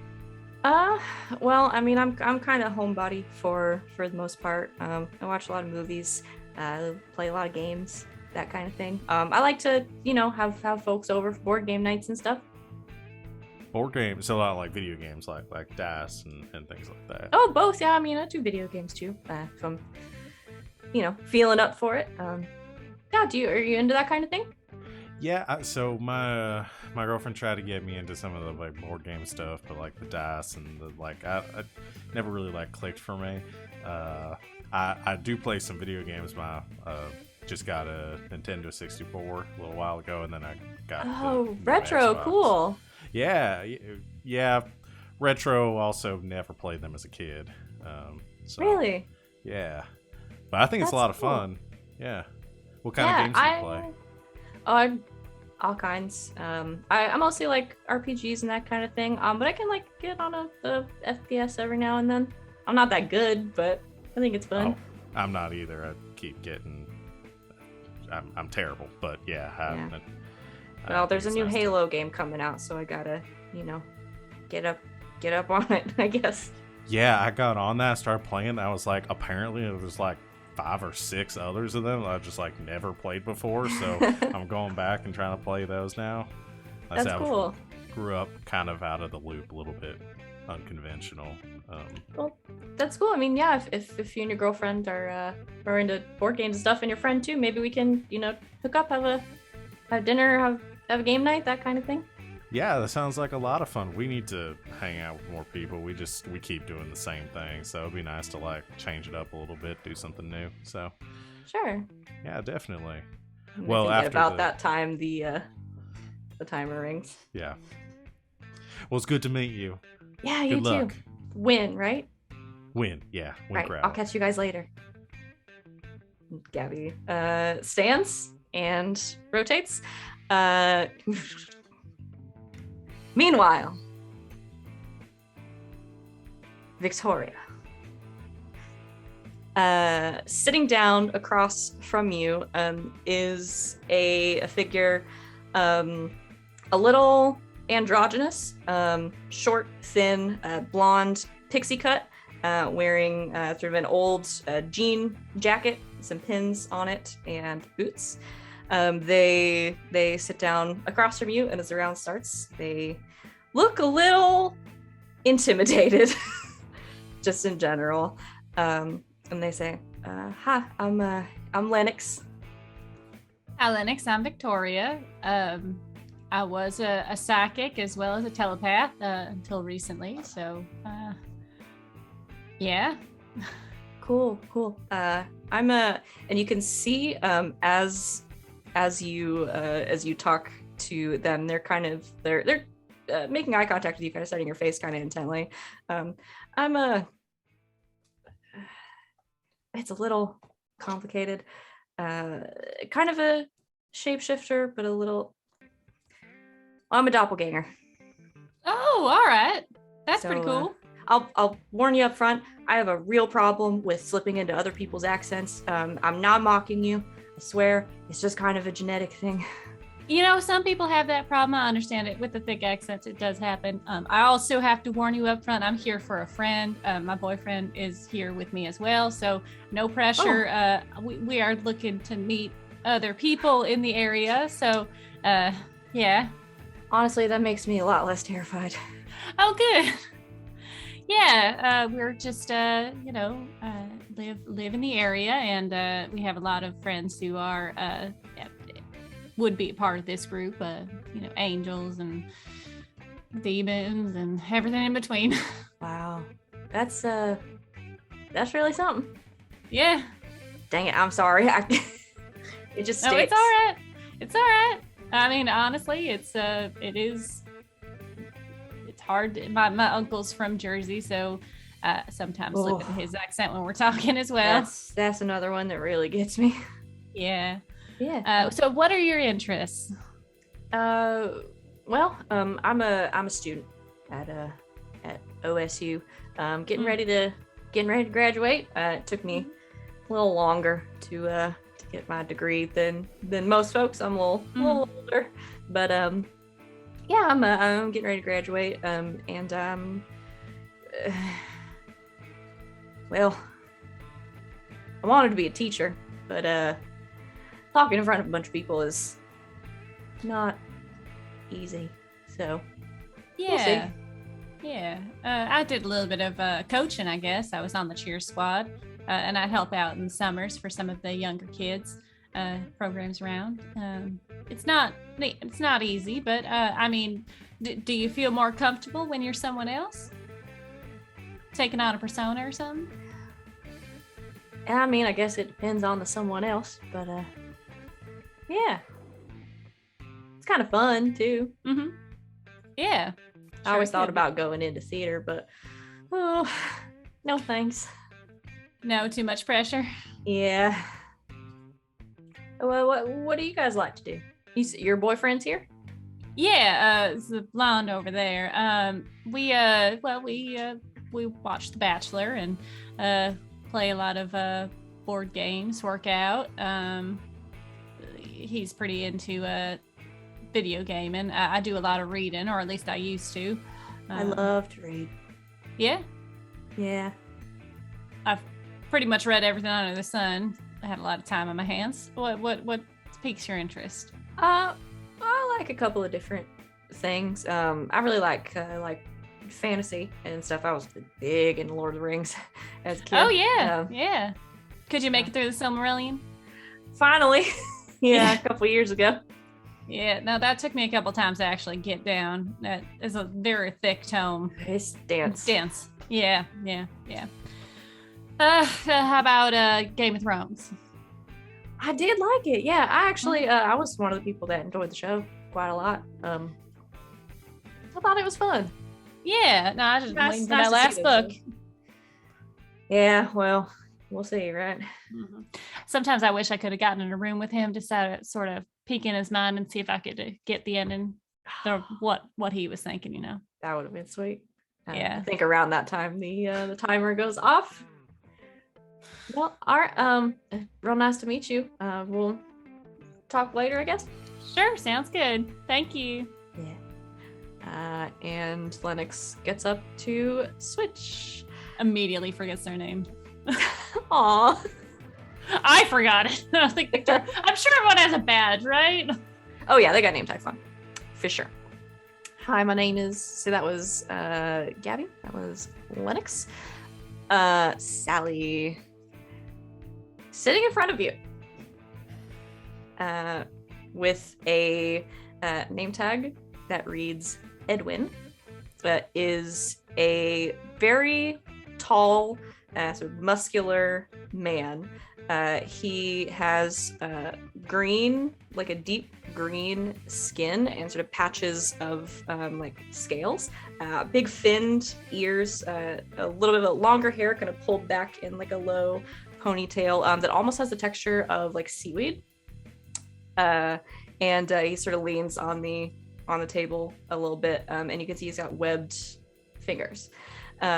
He is wearing a bright Hawaiian shirt, and he introduces himself to you. His name is Edwin. Hey, I'm Sal'goz. They call me Sal, Sally. Nice. I like that. So, I guess up front, what's your deal? You mean like deal or? Whatever's important to you, I guess. I went back to school to OSU.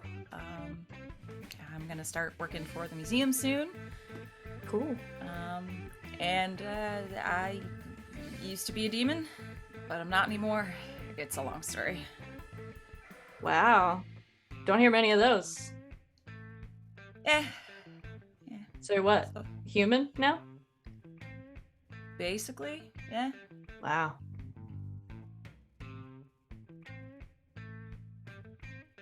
I started to say two things at once, and one of them was, "Oh, that's rough," and one of them was, "That's awesome." And then I realized I didn't really know which one was appropriate. No, it's all right. I've got a couple human friends, and my sister lives in town. She's demon, so if anything, it's Cool. if I miss it at all, it's right there. Little bit of roots, keep you grounded.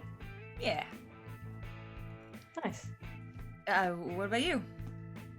Oh, well, Edwin, I am a bit of an enigma, but most of my friends just call me Swamp Thing. They think it's real Right. funny. But yeah, I like the water. I boat, fish, that kind of thing. Love to go swimming, drive over to the beach, that kind of stuff. I went to OSU, graduated. Oh man, I guess about 10 years ago now. Right. But stayed in the area. I like it here, kind of small town vibe. Plenty of stuff for a guy like me. But I like the outdoors. Mostly like to take it easy. Awesome. Yeah. Who dragged you to this? Or A friend of mine, actually. Well, technically she's like a second cousin, or it gets a little weird in my family tree. I gotta tell you. Yeah. But he sort of points over to another woman that you have seen making her way around.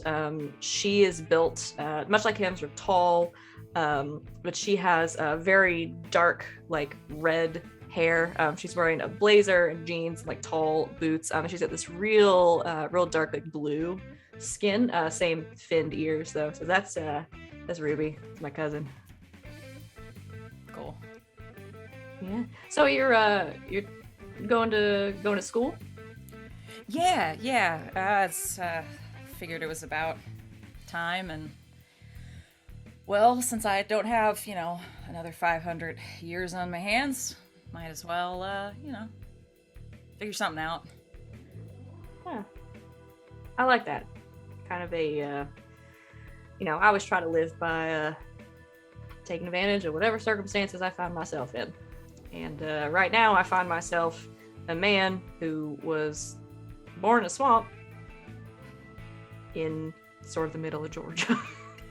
So that's fair. Being flexible, probably a good trait to have around these parts, I guess. Yeah. So what do you like to do for fun? Outdoorsy type? I mean, you look like you work out. So. Yeah. I like to spar and fight. Weapons mostly. Go with a sword. Nice. Yeah, that's, I guess I'm gonna be doing that at the museum now. It's kind of new. That's gotta be a pretty sweet gig, right? We'll see. I start Monday. Nice. Lots of changes for you then. Oh yeah, lots of new stuff. Okay. I can't imagine being in the middle of all that and also dating, to be honest, but hey, that's mighty brave. It just seemed like the right time. Sure. So, you have a gym or anything particular you like to do, or? Yeah, I go to this one gym with my friend, Vic. She's here too.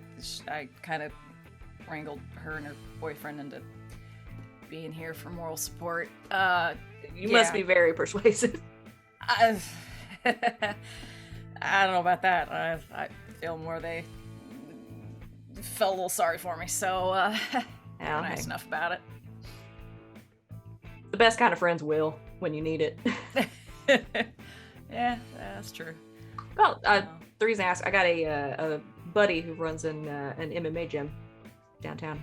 So if you're ever interested in trying it out, it's a slow, rough and tumble crowd, but it's my kind of place. Nice. Yeah, I'll have to show you around. Yeah, that sounds cool. Think about that time. Time runs out. Real nice to meet you. I guess we'll maybe talk after? Yeah, sure. Sure. All right. He stands up, his bright Hawaiian shirt, and flip-flops, and slides down one table. The speed dating event begins to come to a close as everybody has made it through the rotation. You've all met all of those folks, and a few other folks as well. Some of you ended up talking to Ruby, who is extremely outgoing, very loud, and just generally very happy to be wherever she is. And a few other folks as well. Made a couple of new friends. It's all very, very nice. Now, where's the last one? And everything starts to sort of wind down. My question for Sally was if there's anybody that she might have gravitated towards. I mean, Edwin mentioned like an MMA gym unprovoked. I mean, He's a buff boy. Yeah, so. Yeah, they can like chat after and maybe exchange numbers or something. Yeah. Okay. Yeah, you chat a little bit. You both see Sally sort of off to one side, finishing another Midsummer Night's beam, and smiling, even talking to a very large, buff green finned man. You exchange numbers, and he invites you it's Friday, so like next week to one day so you're done with class to come check out a class, go to a class with him, see what it's all about. She shall agree. All right.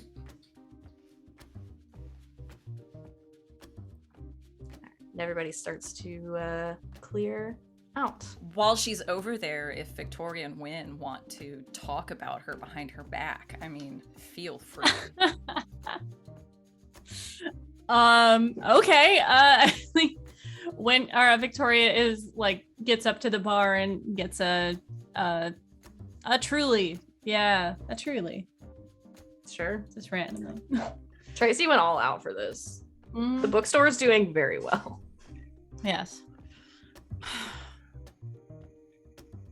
I have to think, just based on without assuming too much, I think Wynn is like talking to a few people and saying, all right, I'll give you a call, okay, bye, and like comes back to the bar, like finishing adding some people's numbers to his phone and says, this Wynn was has- actually Wynn has so become much- friends with everyone.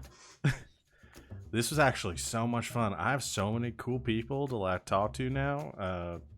Did you meet some cool people? I met a lot of people, yeah. We should hang out with them, right? Everyone here was super cool. Yeah, if you want to, for sure. Yeah, definitely. Gabby was saying we should do a board game night, and a few of the others were saying we should do it too, and so they're planning for something like maybe in the next couple of weeks, so I said that we might come along. Yeah, it depends on work, but Well, we Yeah. can work around our schedule, yeah, I'm sure. sure, yeah. No, I see that Sally has made a friend. Oh, right, Sal. Looks over. Oh. Do you think like that's like a thing? Or is there- I mean, I don't know, but it looks good to me. All right. Well, just, don't lay on too hard. You don't want to scare her away. No, I don't usually do that. Well, okay, yes, I do usually do that. However, if the ball is already rolling in that direction, I will let it go, not try to help it along. Are you sure you can do that? I will try very hard to do that, yes. How about a bet? Okay. I bet you won't be able to not interfere with this business before some sort of date or something official happens. All right. And what constitutes as interfering? Offering any sort of advice or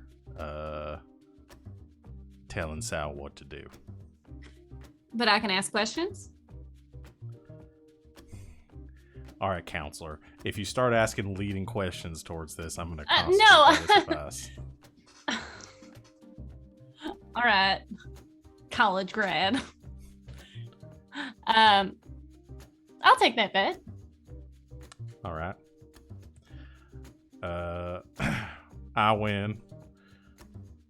WIN. Mm-hmm. And you do all Blau snack runs for the next month. A month? Yeah. Even the 2 a.m. ones? Yep. All of them. All right. If I win, we get to try out that role-playing thing that I was talking about earlier. Costumes and everything. I was thinking like wash your car or something like that. We don't want to make it that personal. I mean, you can wash it in the outfit. Fine. Whatever. Sure. I'm pretty confident that I'm going to win this one anyway. Again, All right. WIN. Yeah. All right. I promise that, well, the bet is that I will not interfere with the dating or tell Sal what to do in this regard for a whole until they go on a date. What if they never go on a date? I mean, I guess if the thing Just in this ends, situation, right? sure. Like if she decides to date someone else, then it's Until it done, right? reaches the logical next step of whatever that next step is going to be. All right. Deal. Deal.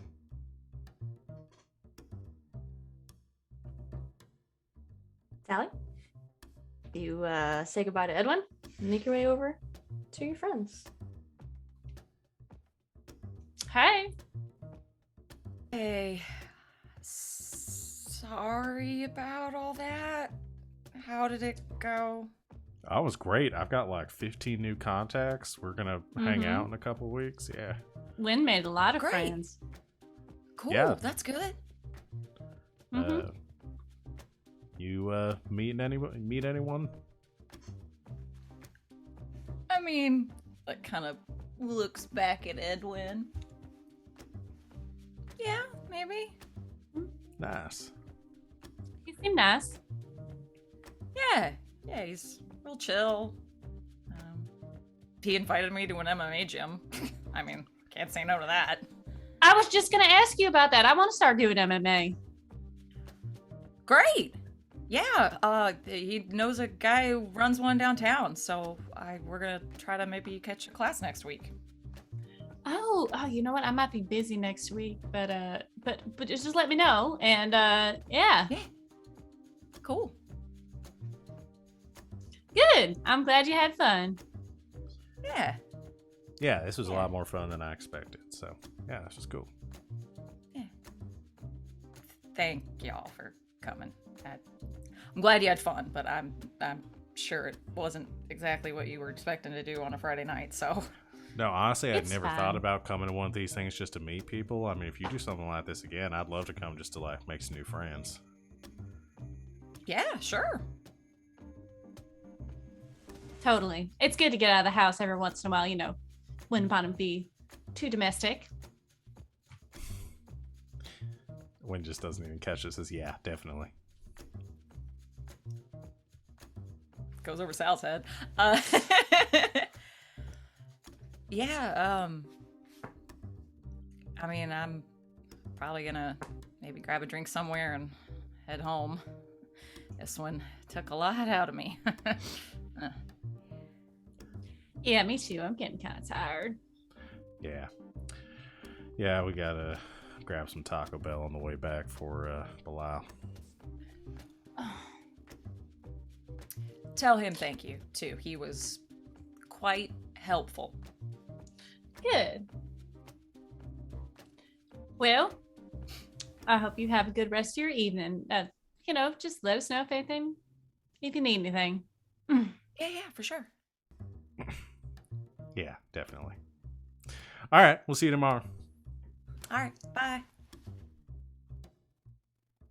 All right. Wynn and Victoria, you swing by Taco Bell on the way home.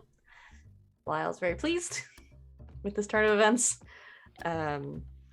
And Sally, you go have a drink at the bar. Anything in particular you want to do? Just decompress. Decompress. have a chill drink and then go home and sleep. You have a drink, take a breath, hit like a quiet, more like a little dive bar type deal. Not a lot of people in this one in particular. Mostly it's students out on Friday nights. So yeah, chill, take a breath. At the end of a very successful week. Very successful human week you've had. And you head home. That was everything I wanted it to be. I'm holding on to these drink names, and I love them. I'm gonna I try loved to make every them. single fucking NPC too. They were amazing. Loved them. I had some other ideas too, but I had to narrow it down to like a couple. I was like, I can't put all these people in the scenes. This is ridiculous. Oh, Edwin, the friggin' muscle Swamp bro swamp thing. What have I done? Love him. Anyway, I'm trying to decide which ones to do next. Let's do a couple of like one-on-one scenes because I don't think these will take super long. I think they're very directed. So let's do that. Wynn. You wanted to invite Sally somewhere. Yeah. To hang out. Let's do that. Wynn sends Sal a text. Probably like in the evening, like on a Friday evening, and says, "Hey, what are you doing tomorrow?" Nothing. Why? You want to go hiking?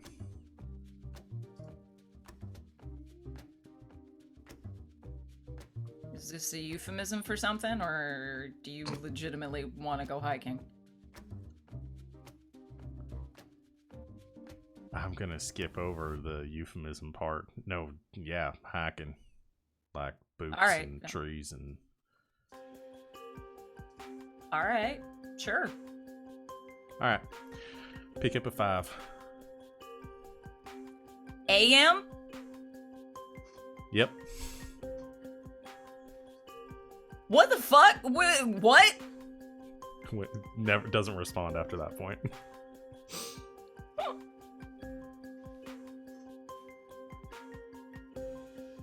Just as this for like a good 30 seconds. Trying to find some chill, like let's be in nature music. I like this. That's fun. It's called Windswept. All right. A brisk 5 a.m. Two of you get together. Head out to what, the national park? Yeah. Yeah, I think it rolls up at the like ranger station, which I imagine is near like the public parking lot. There's probably like a cone in one of the spaces that's like closest to the actual where the trails start, and Wynn gets out and moves that cone because Mutt leaves it there so that Wynn can always get the good spot before, so nobody else rolls in. And parks there. Wynn is like in good spirits. It's like chill, not super talky. It's early in the morning, but is like not super tired or anything. You good? You ready? Sal probably fell asleep like halfway there and jolted awake, and then yep, good. Yeah, sure. You want to tell me why the fuck we're doing this at 5 a.m.? It's good exercise. Plus, you gotta I come can out get- this point so you can get to the point of the trail when the sun comes up and stuff. There's a whole thing. I'll explain it along the way. Since when have you become Ranger Dan? Well, I'll explain along the way. Let's talk about that. Come on. Is Sal like dressed for hiking, or is like wearing like leather jacket and stuff still? She's probably not wearing like a leather jacket. She probably just threw on some sort of like dark jacket of some kind. Is wearing like combat boots with like good grip on the bottom. I don't think Sal owns hiking boots or hiking anything. She tried to dress appropriately, however.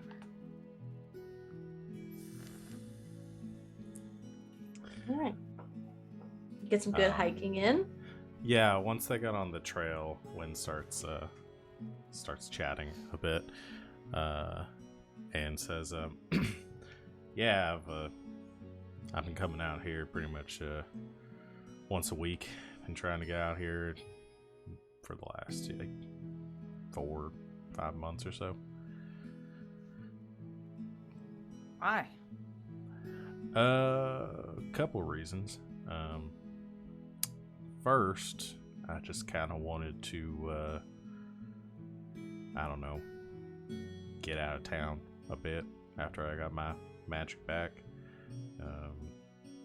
Want someplace safe to practice, away from people.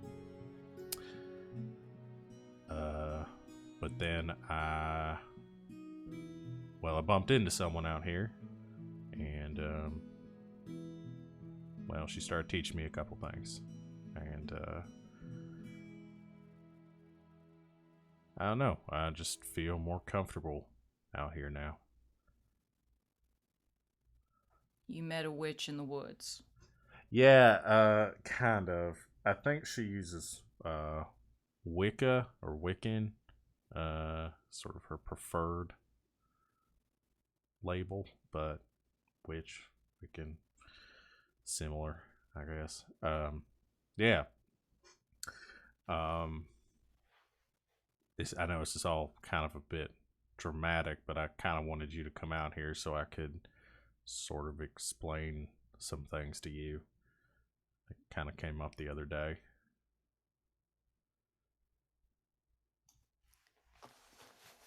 Look, you don't owe me an explanation, Wynn, about what you're doing.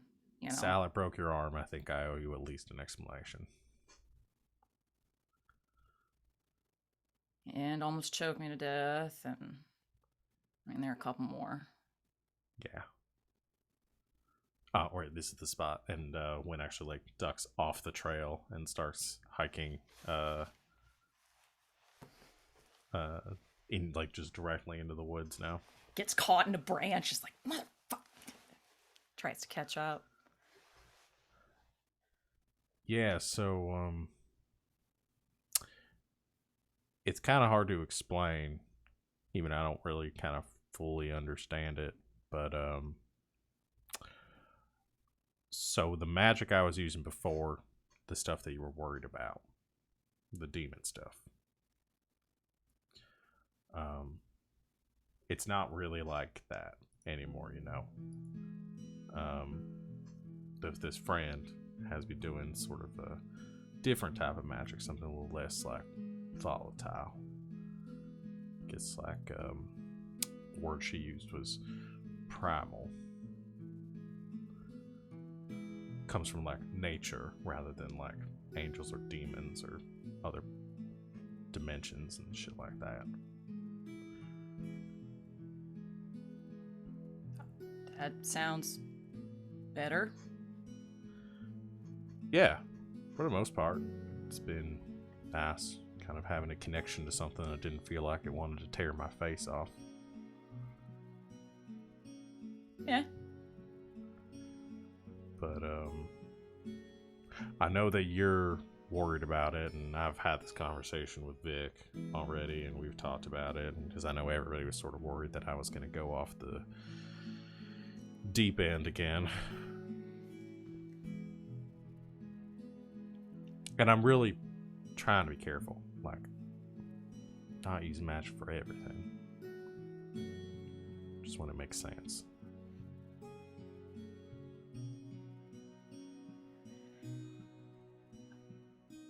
I don't want to give you the impression that I don't trust you, Wynn. I do. I trust you with my life. You're one of my best friends. It just...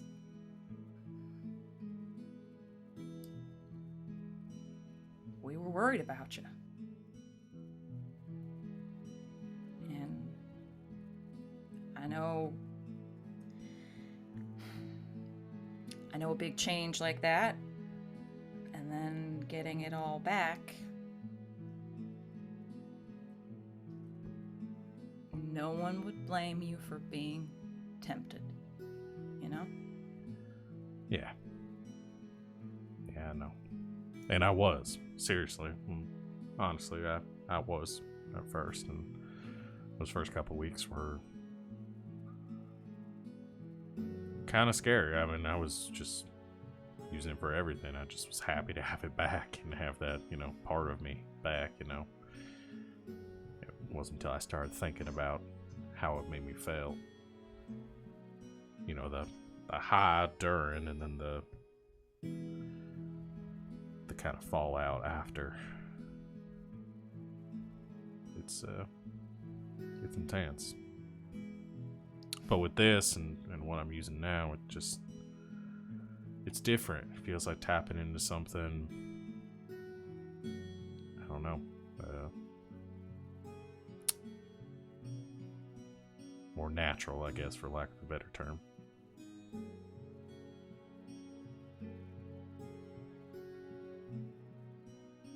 I'm happy for you. But it looks like there are other consequences to all this too, which is another thing I wanted to talk to you about. I left the order because of the sort of influence that I felt that was bringing. I wanted to take a step away from that, figure myself out, try to live a normal life. Can you do that? Yeah, for the most part. I mean, it's not like I was conscripted or anything. I mean, it was part of my family, but it was my choice. How'd your mom take it?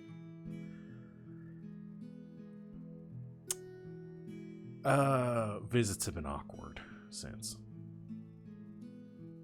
I bet. Yeah. She's supportive, but it's kind of that underlying, when are you going to change your mind sort of thing. I support you while you figure your shit out and then do what I want you to do. Yeah. So, just kind of a game of chicken, figuring out who's going to change their mind first.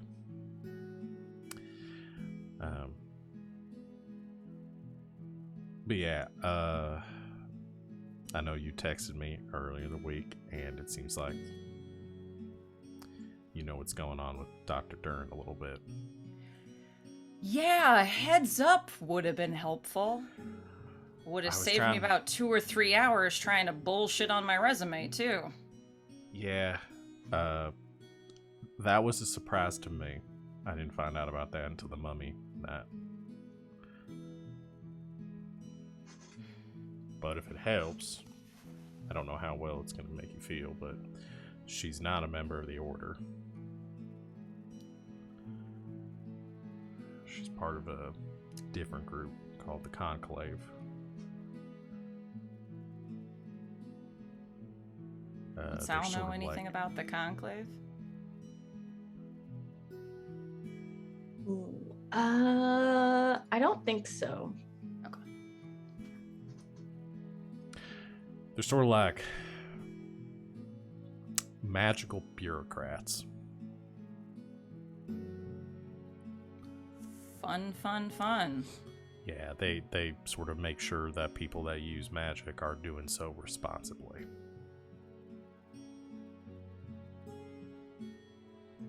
So, like, magic ATF. Yeah. Oh boy. Yeah. So there's a whole bunch of stuff that I might have to deal with on that side, but more specifically, they asked me to do something for them. What kind of something?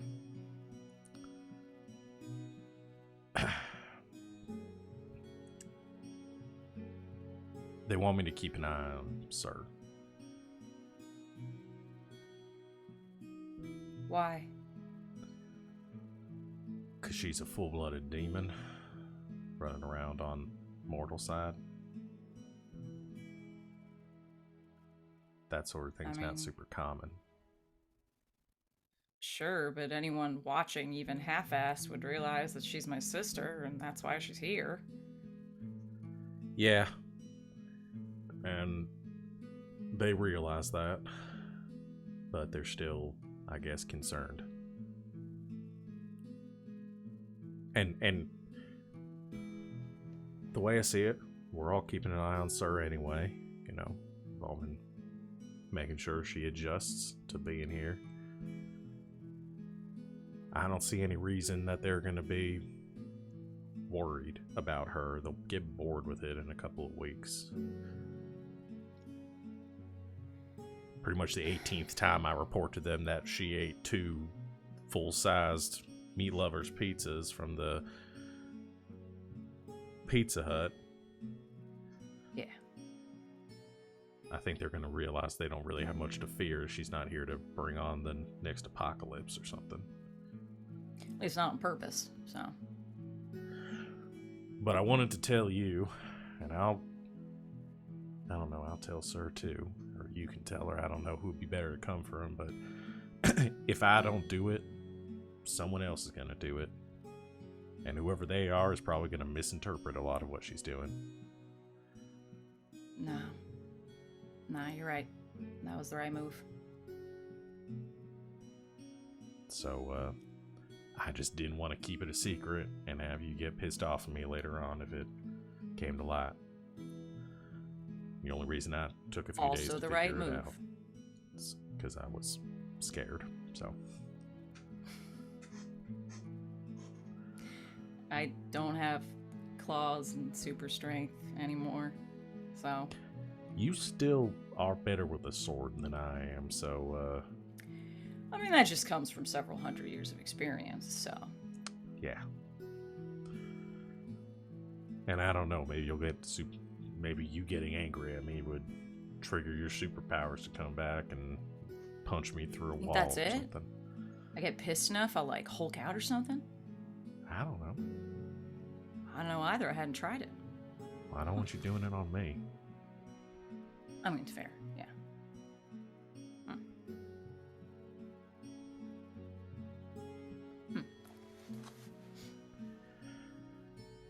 So, that's pretty much it.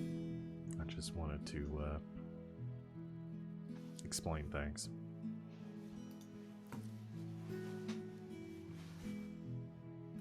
Appreciated. Definitely. Oh, this is the spot. And imagine they walk into a clearing, and you can tell that this area has been like manicured, like things have been sort of cleared out here. Not necessarily people like pulling up branches, but just like naturally, like almost a circle has formed here. But it's like a blanket of very vibrant green, like underbrush and like clovers and other like and grass that is growing through this clearing. And I think maybe just as they step in, because Wynn's done this a bunch and knows about how long it takes to get here, the sun is rising over like a slight crest, and it catches a small rock formation at the top that's been placed there, just enough to cast. And I was thinking almost like a Blair Witch style little like thatch and like a little emblem, and the shadow projected is this large sort of magic circle on the ground in the center of this clearing, and there is just this like humming of like natural magics and energies here. It's a little like focal meditation spot.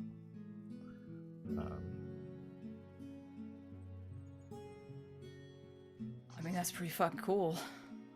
Yeah, I didn't set this up. Aurelia did, but it is pretty cool. Aurelia's your Wiccan friend? Yeah, she runs the Loves and Crafts shop down on Central. I'll introduce y'all to her later on. Cool, cool. But yeah, let me show you what I've been working on. And when we'll kind of do a little bit of magical practice for Sal. That's all I got. Cool. Very magical. That's nice. You have a nice time. All right. I want to do.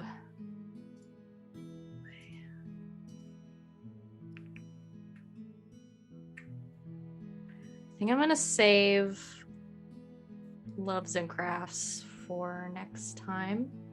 Val, if that's okay. Sure, yeah. The whole crew will be here for that, and then we can get your new move on the board at the beginning of next session, since you won't need it this week. So I'm gonna wrap 2 of these in together for Victoria and Sally because I think they go together very nicely. Let's get a little more upbeat music. That's not upbeat at all. Kevin. I'll just go back to this one because I like it. Come on, Kevin. It's funky. Listen, Kevin MacLeod's like funk genre music is so fucking good. Everybody go using Comtech. We use it for literally everything. It's good as hell. Victoria, you had wanted to spend some one-on-one time with Sally. Yeah. And Sally, you had a particular set of questions that Victoria may have some answers for. If at any point you want to rope Wynn into this scene, be my guest. But let's start with Victoria. You had wanted to get Sally and go out for drinks, yeah? Yeah. Let's pull those together. Yeah. You both want to spend time with each other. Yeah. So, okay. I need to know when this is on the timeline because I need to know if I can win this bet or not. So. I need to know if we're in the bet period or out of the bet period. It's so much more fun if you have to try and be within the bet time, personally. That's so I guess me. a question I guess for Sid then, is Sally considering the let's take an MMA class together, I'll show you the ropes a date?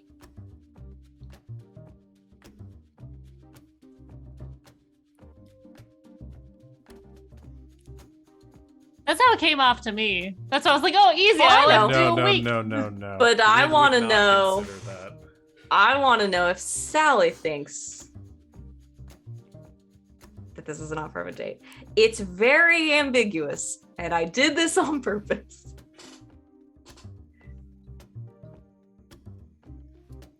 It's funny to me that LB is like, yes, absolutely. And Val's like, no. Date. I'm gonna lean to the side of Sal, like being very afraid that it is a date, and her being like, nope, it's not. No, it's just we're just getting to know each other. Nope. Okay. So no. Okay. 90-10. 90% she's like, no, there's no way this is a date, and 10%'s like, but maybe it is. Nope, and shutting that part up. So no, All right. it's not a date. So for LB and Victoria, I'm gonna place this like, we'll say he invited you to go to like a Thursday night class. Sure. And it's, you wouldn't go out for drinks the day before. You're gonna go to MMA because you don't want to be hungover. It's Tuesday. Cool. It's Tuesday night. Because Sal doesn't have any early morning classes on Wednesday, so she doesn't have to be Yes. up till like 10. So you go out Tuesday night. MMA hasn't happened yet. How much you have been talking to Edwin over the last few days? Because you just met him on Friday, exchange numbers, that kind of Right, thing. So if you had Saturday, Sunday, Monday. Might have a meme exchange, like Okay. a text Cool. here or there. Like, Nothing oh, hi, major. I thought this was funny. Yeah. Okay. So that's where we're Like, sitting. you know, the requisite, like, hey, it was really nice to meet you. Yeah, excited for Thursday, blah, blah. Yeah, so a little And bit of then, like, conversation. yeah. Okay, so that's our little primer. LB, for your purposes, speed dating was on Friday. It's now Tuesday. Okay. Well, Action. Victoria will. All right. Victoria will take Sal to one of her favorite college bars that she used to go to with the Deltas all the time, and I'm sure there are some there that I have to name now. I named so many NPCs for this. It's someone You else's did. turn. You did. Who's there? It's called the library. That's cute. Oh, because you can lie to people, be like, yep, gotta go to the library tonight. Mm-hmm. Lots The to others think do. it's hysterical. Mm-hmm. Yeah, we had one in Kalamazoo. It burned down. I'm just Oh, saying. that's sad. It's That's sad. very sad. All right, so a couple of the Deltas are here. The ones that were younger when you were there, the last couple of years, they're now seniors, and their names are. Give me like 2, just for background. NPCs. Stephanie. So I was gonna say Stephanie. Damn it! Now I gotta come up with one. Tina. And Chelsea. I just did I was Chelsea like 100 2 weeks gonna ago. say Chelsea too. Chat says Becca. Becca is good. Becca. You can't Stephanie? do Becca. Yes, I can. I'll name her Sorry, Becky. LB. Don't do it. No. We did do 5 Mackenzies. Okay, there's Stephanie with a PH and an IE, and then there's Stephanie with an F and an I, but she goes by Steph because it's confusing. And they're roommates. Of course Oh they my are. god, they were roommates. So they're in the background. They see you walk in. There's a lot of Victoria has a that's not her level of eye. She checks in with them to see how things are going at the house, if there are any issues. You know, she was a treasurer or something. She was on the council. They're doing great. mhm. Tina is actually a chapter president now. Oh, that's good for her. Good for her. Mhm. No one thought she could handle it, but she's actually doing a really good job. Well, good. Well, I'm glad that our successors are treating you well. Remember, Sisters for Life. If you ever need anything, give me a call. Stephanie and Steph are still roommates, and they're dating now. Aw. Told you, chat, both. I did that for chat. They're dating now, and it's very cute. All right. All right. So grab a Fun spot. atmosphere. Yeah. It is a very much like there are like 2 places to sit place. Uh-oh. Sorry. Uh-oh. Am I good? My Zoom just went away and then came right back. Okay. No, you're fine. It's haunted On our end. again. Somebody's Zoom has got to be haunted every time. Cool. Yeah, Victoria will sit down and order us a few drinks. And well, this is you go up to the bar and get your drinks kind of place. So she'll come back with a few drinks. Here you are. Thank you. So that was a lot of fun. Friday, I mean. Yeah. Yeah, again, I appreciate y'all being good sports about it. Yeah, you know, just a little warning on the having to sit down and talk to people is always helpful. But I felt like if I gave you a warning, you wouldn't go. no, I think you know me better than that. I will always be there for a friend. I'll give you more credit next time. Thank you.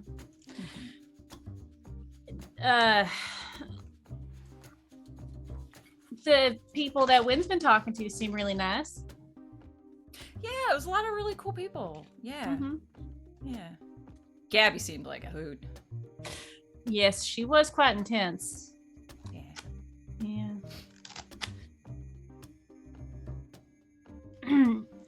So, you know, I've been thinking that Wynn and I should, you know, once you start, you know, if you find somebody, Wynn and I would love to go on a double date with you.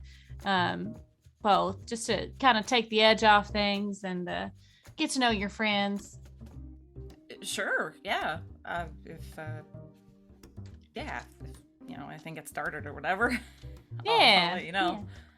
Yeah, no, I'd appreciate that. You know, like I'm always, I mean, I try not to get in your business too much, but I just want you to be happy. And you know, my past, that's kind of what we talked about a lot of the time. So. Yeah. No, for sure.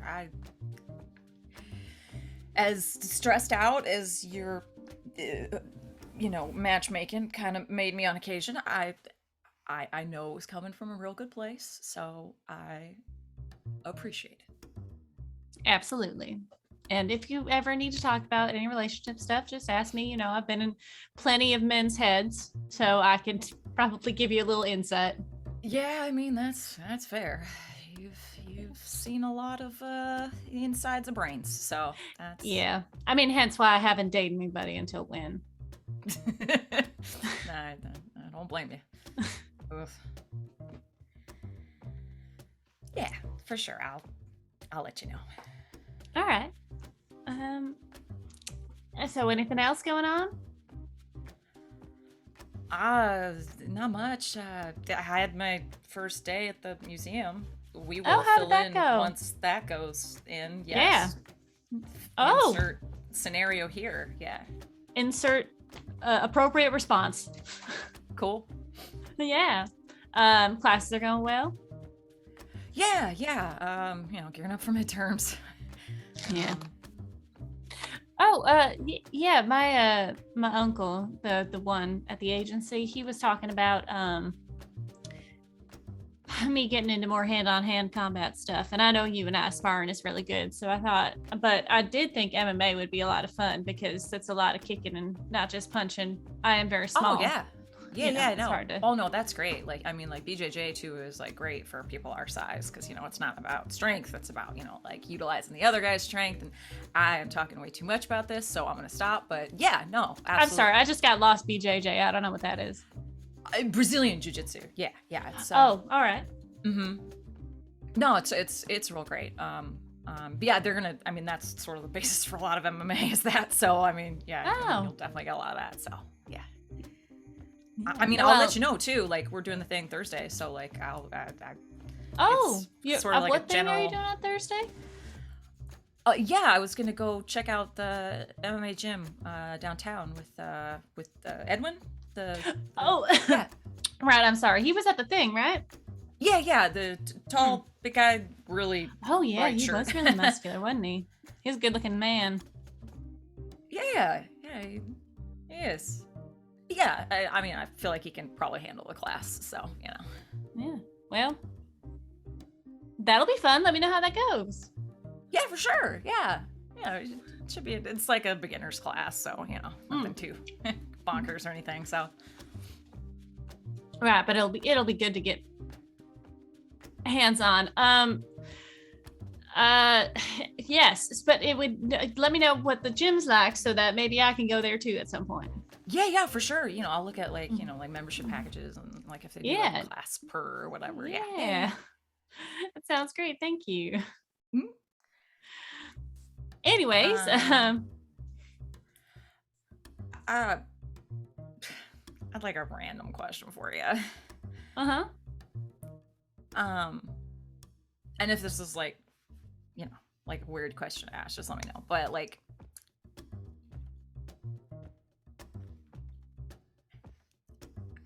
how do you rush a sorority? I'm sorry, you want to rush a sorority? I mean, I was just kind of thinking about, like we're trying to, find folks for like Sir to make friends with and everything, and I was like, oh, that's really cool, but like, why am I not trying to do that for myself? And like, what's another better college experience than Greek life? I absolutely agree. I mean, obviously, I'm still friends with all the people that I was in the Deltas with, and I think that it's a great sense of community, a sense of sisterhood and all that. Yeah, no, I think that's a great idea. From the other side of the bar, you just hear a bunch of woo! Now, the Deltas are primarily made up of people on sports teams and cheer, but I mean, they take everybody. So, I mean, are you looking? What are you looking for?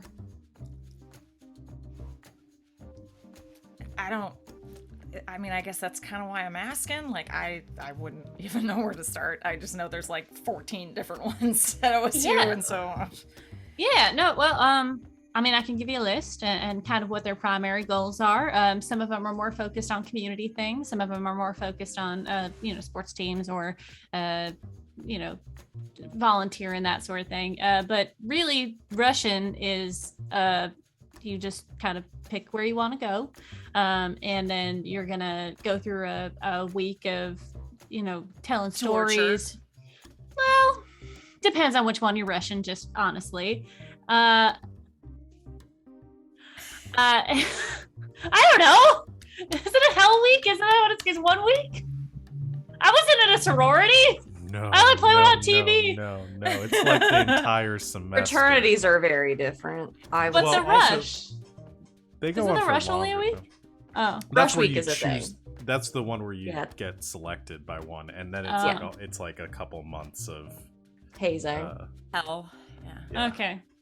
For sororities, in my experience, like it's not like the sort No. of psychological and physical. It's much torture. tamer.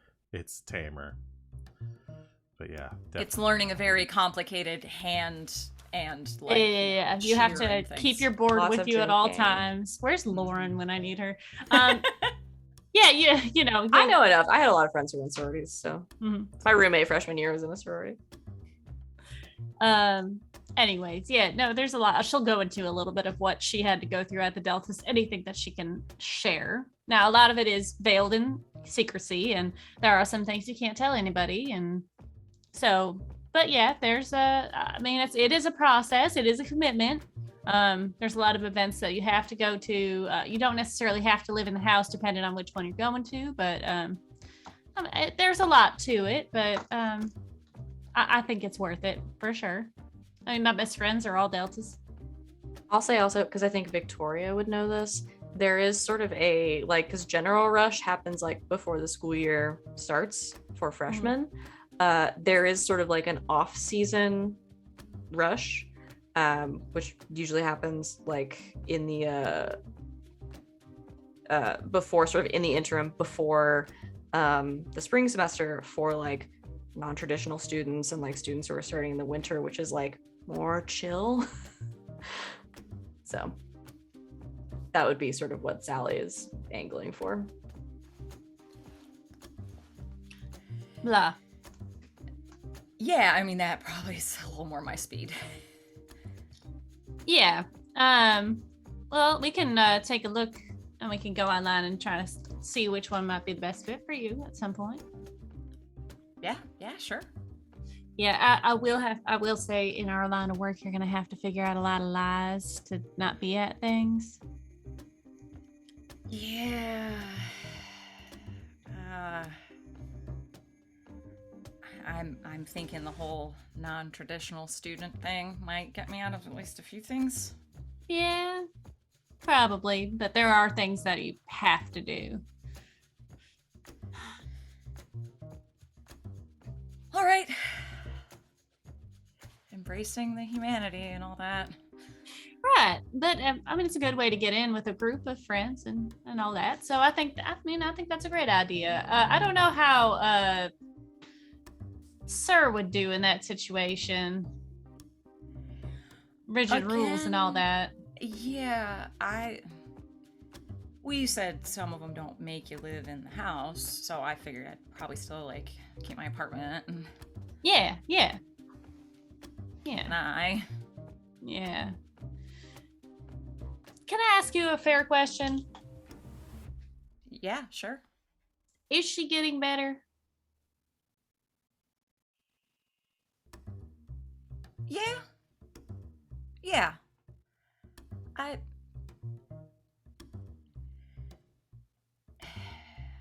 I don't really know if this is more her dad or my mom coming out, but she's stubborn. So I think it's just gonna take a little while for her to, realize that things just are the way they are in a lot of ways, and that she can't take her sword out to deal with everything. I mean, I've been there. I get it. It's kind of the natural inclination, but I figured it out eventually. Yeah. All right.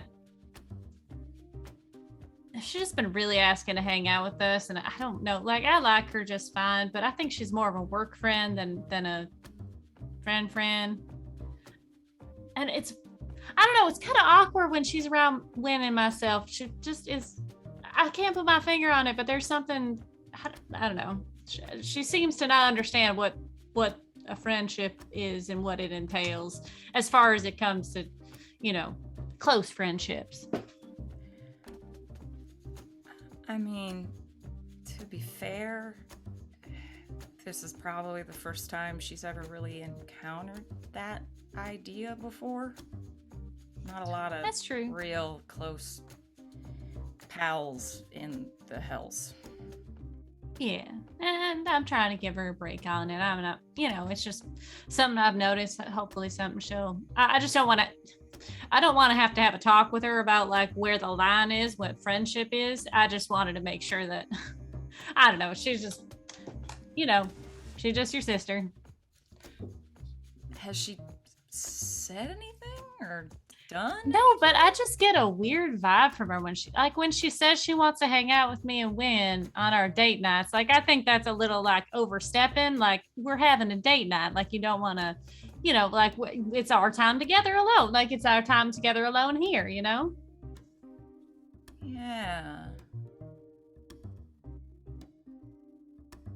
I'll keep an eye.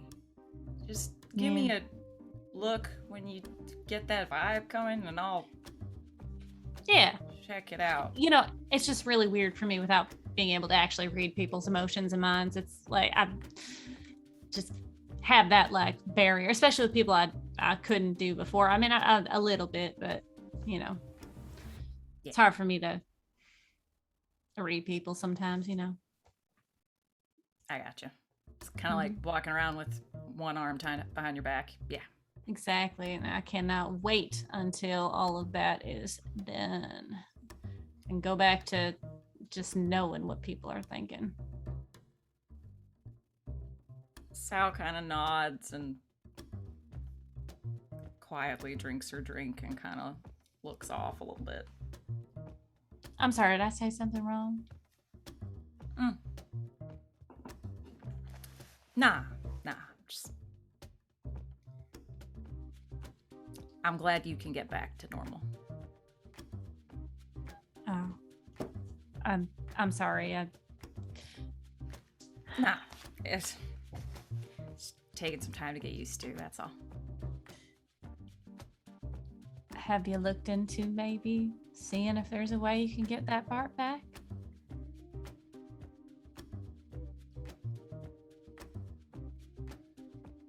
Is it weird that I'm kind of scared too? I don't think so. I mean, I guess it's not really fair because I can just turn it back on, with a spell. But I mean, if you want, I have a lot of, people at my disposal right now. I might have them look into it if they find anything, they'll let me know. And if they don't, Sure. Yeah. I mean, couldn't hurt, right? Right. And in the meantime, I've been kind of looking through some of Wynn's old notebooks. There might be some spells that we can use to like enhance your strength and stuff for a short period of time at least. I mean, I wouldn't say no. Might be fun for a Thursday night, Go out, try some sword fighting somewhere. Yeah, sure. All right. Well, yeah, I'll go through some of his notebooks and see what I can find. Cool. Yeah.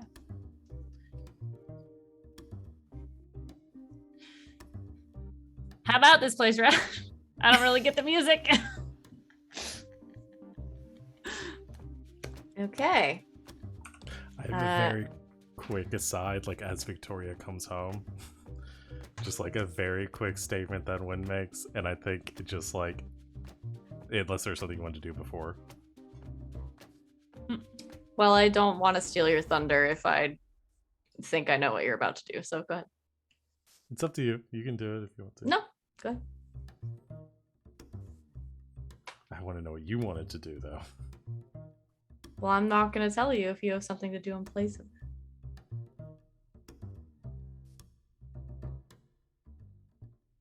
No, you do your thing. I want to see your thing. Okay. Victoria and Sally, I need you to answer the question I asked you. I'm sorry, what was Yes. the question?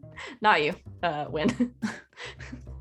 Okay, so Victoria and Sally, you have a couple more drinks, chat a little bit more, and as you are wrapping up for the evening, getting ready, saying your goodbyes, you split off, and as you're leaving the bar, you sort of exit the bar together, and Victoria, the purse you're carrying like shifts, like something's moving around inside of it. Oh! And then popping out of it, right in between the two of you, is Belial, who lets out a maniacal laugh and says, "You pass this time," and then he disappears. What?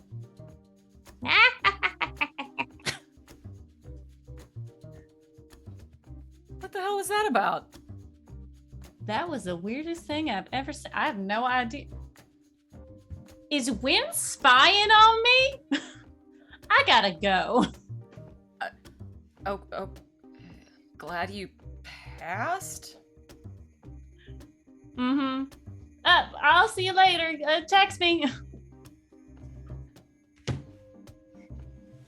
And you The both door just kicks open. head home. Wynn! Wynn's nowhere to be found. And on that mystery, we will call it for tonight. This is the new mystery. Wynn is missing. This is the new Yes. mystery. Wynn is hiding in the closet upstairs. And Sally knows something strange is going on. But yeah, that's where we'll leave it for today. Thank you, everybody, for hanging out with us in chat, or if you're watching this in the future on VOD or on YouTube. We're happy you're here, and thanks for hanging out with us. Let's do our end of session things real quick. I'm not going to ask all these questions because most of them don't apply, because I don't think there was no mystery to solve. No. And we didn't save someone from certain death or worse. I don't think. But we put someone in danger. Wynn. But did we learn something new and important about the world? I mean, yeah, I didn't know there were swamp things. That's cool. Or that they were like really hot and wore Hawaiian shirts. So yeah, let's say yes. Made all sorts of new friends. And made a Lots lot of of new friends. friends, for sure. And did we learn something new and important about one of the hunters? So many things. Yeah, So always many do. things. That's why I love these little interludes. So we'll get 1 XP for that, and then because you don't have access to all the questions, I'm gonna give everybody a participation XP because you guys are a shit ton of talking, and I think that's fair. So we'll do 2 XP this time around. I And leveled let's, up, I think. hell yeah. Da-da-da. So let's do, this is a friendly reminder for the folks at home, since we're playing Monster of the Week for much longer spans of time than the book sort of accounts for. It takes 10 XP to advance instead of 5 now. So we've got 5 sessions in. Finally got our first level up. That feels pretty good to me personally as a balanced mechanic. Like 4 and 5 sessions in, because Wynn had just done last time, I think. So yeah, this is 5. So yeah, 4 sessions in, level up, 5 for Victoria. I like it so far. Let's do bonds. The end of the session, choose another character who knows your character better than they used to, for better or worse, or has a better idea about how your character works. You gotta choose one. I can't. So I'm gonna do rollies. It That's could fair. literally go to either of you. So It's also in the rules that you can just pick. I'm going to Do it. let the dice decide. 1, 2, 3, Victoria. 4, 5, 6, Wynn. Here we go. It's a 5, so it's Wynn. Okay. So, I think most of Not these very sort of close. go without explaining. But yeah, Wynn, so mark +1 with Sal.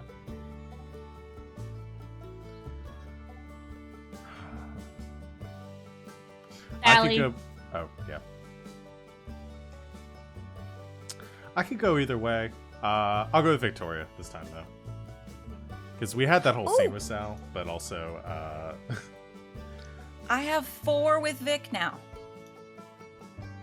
Okay. Excellent. I'll read the rule for that in a moment. It's exciting. Our first rollover. Sorry. I said I could go either way. I think with it, we did have that whole scene with Sal, and kind of it might be disingenuous for me to go with Victoria instead, just to even it out. Let's go with Sal. I was gonna say. Okay. So I was Sal, like, mark okay, one, mark 1 with Wynn. All right. So we got our first rollover. So if the new piece of knowledge increases their bond with your character to 4, we will, and we'll do this next time, explain why the new piece of knowledge changes your relationship. So you two will have a little scene next time. Okay. So the players of these characters will frame a short downtime scene between their 2 characters focused on that new knowledge. You can take whatever form you like. It doesn't have to be very long. You guys can talk about it beforehand. Just a little scene that sort of illustrates how your friendship is like now fundamentally different than it was before. And then there's rules for luck points and stuff, but we'll do the rollover stuff next time so we can keep track. We'll do it after the scenes. Let me write that down so don't forget. But you guys can talk about that in the meantime. Cool. We'll probably start with that.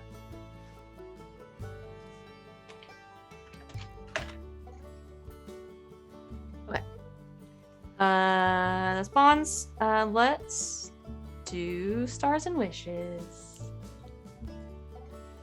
Anybody feel strongly about something? It's so hard to do when stuff is so complicated. Yeah. Oh, I get one. Okay.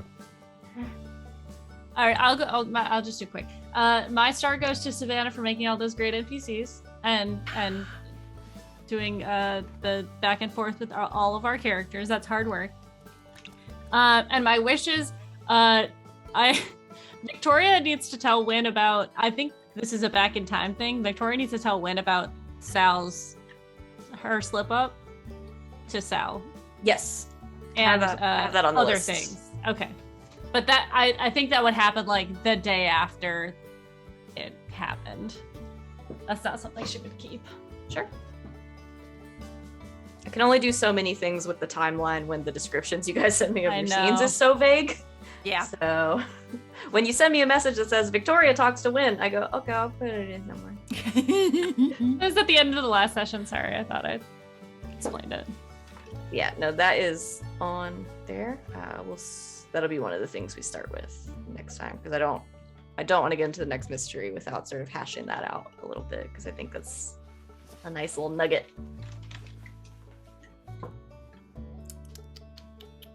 All right, who else? Did you do a wish? We're doing wishes. Okay, Yes, that was her wish. that was a wish. Okay, I was just making Was sure. to do that scene.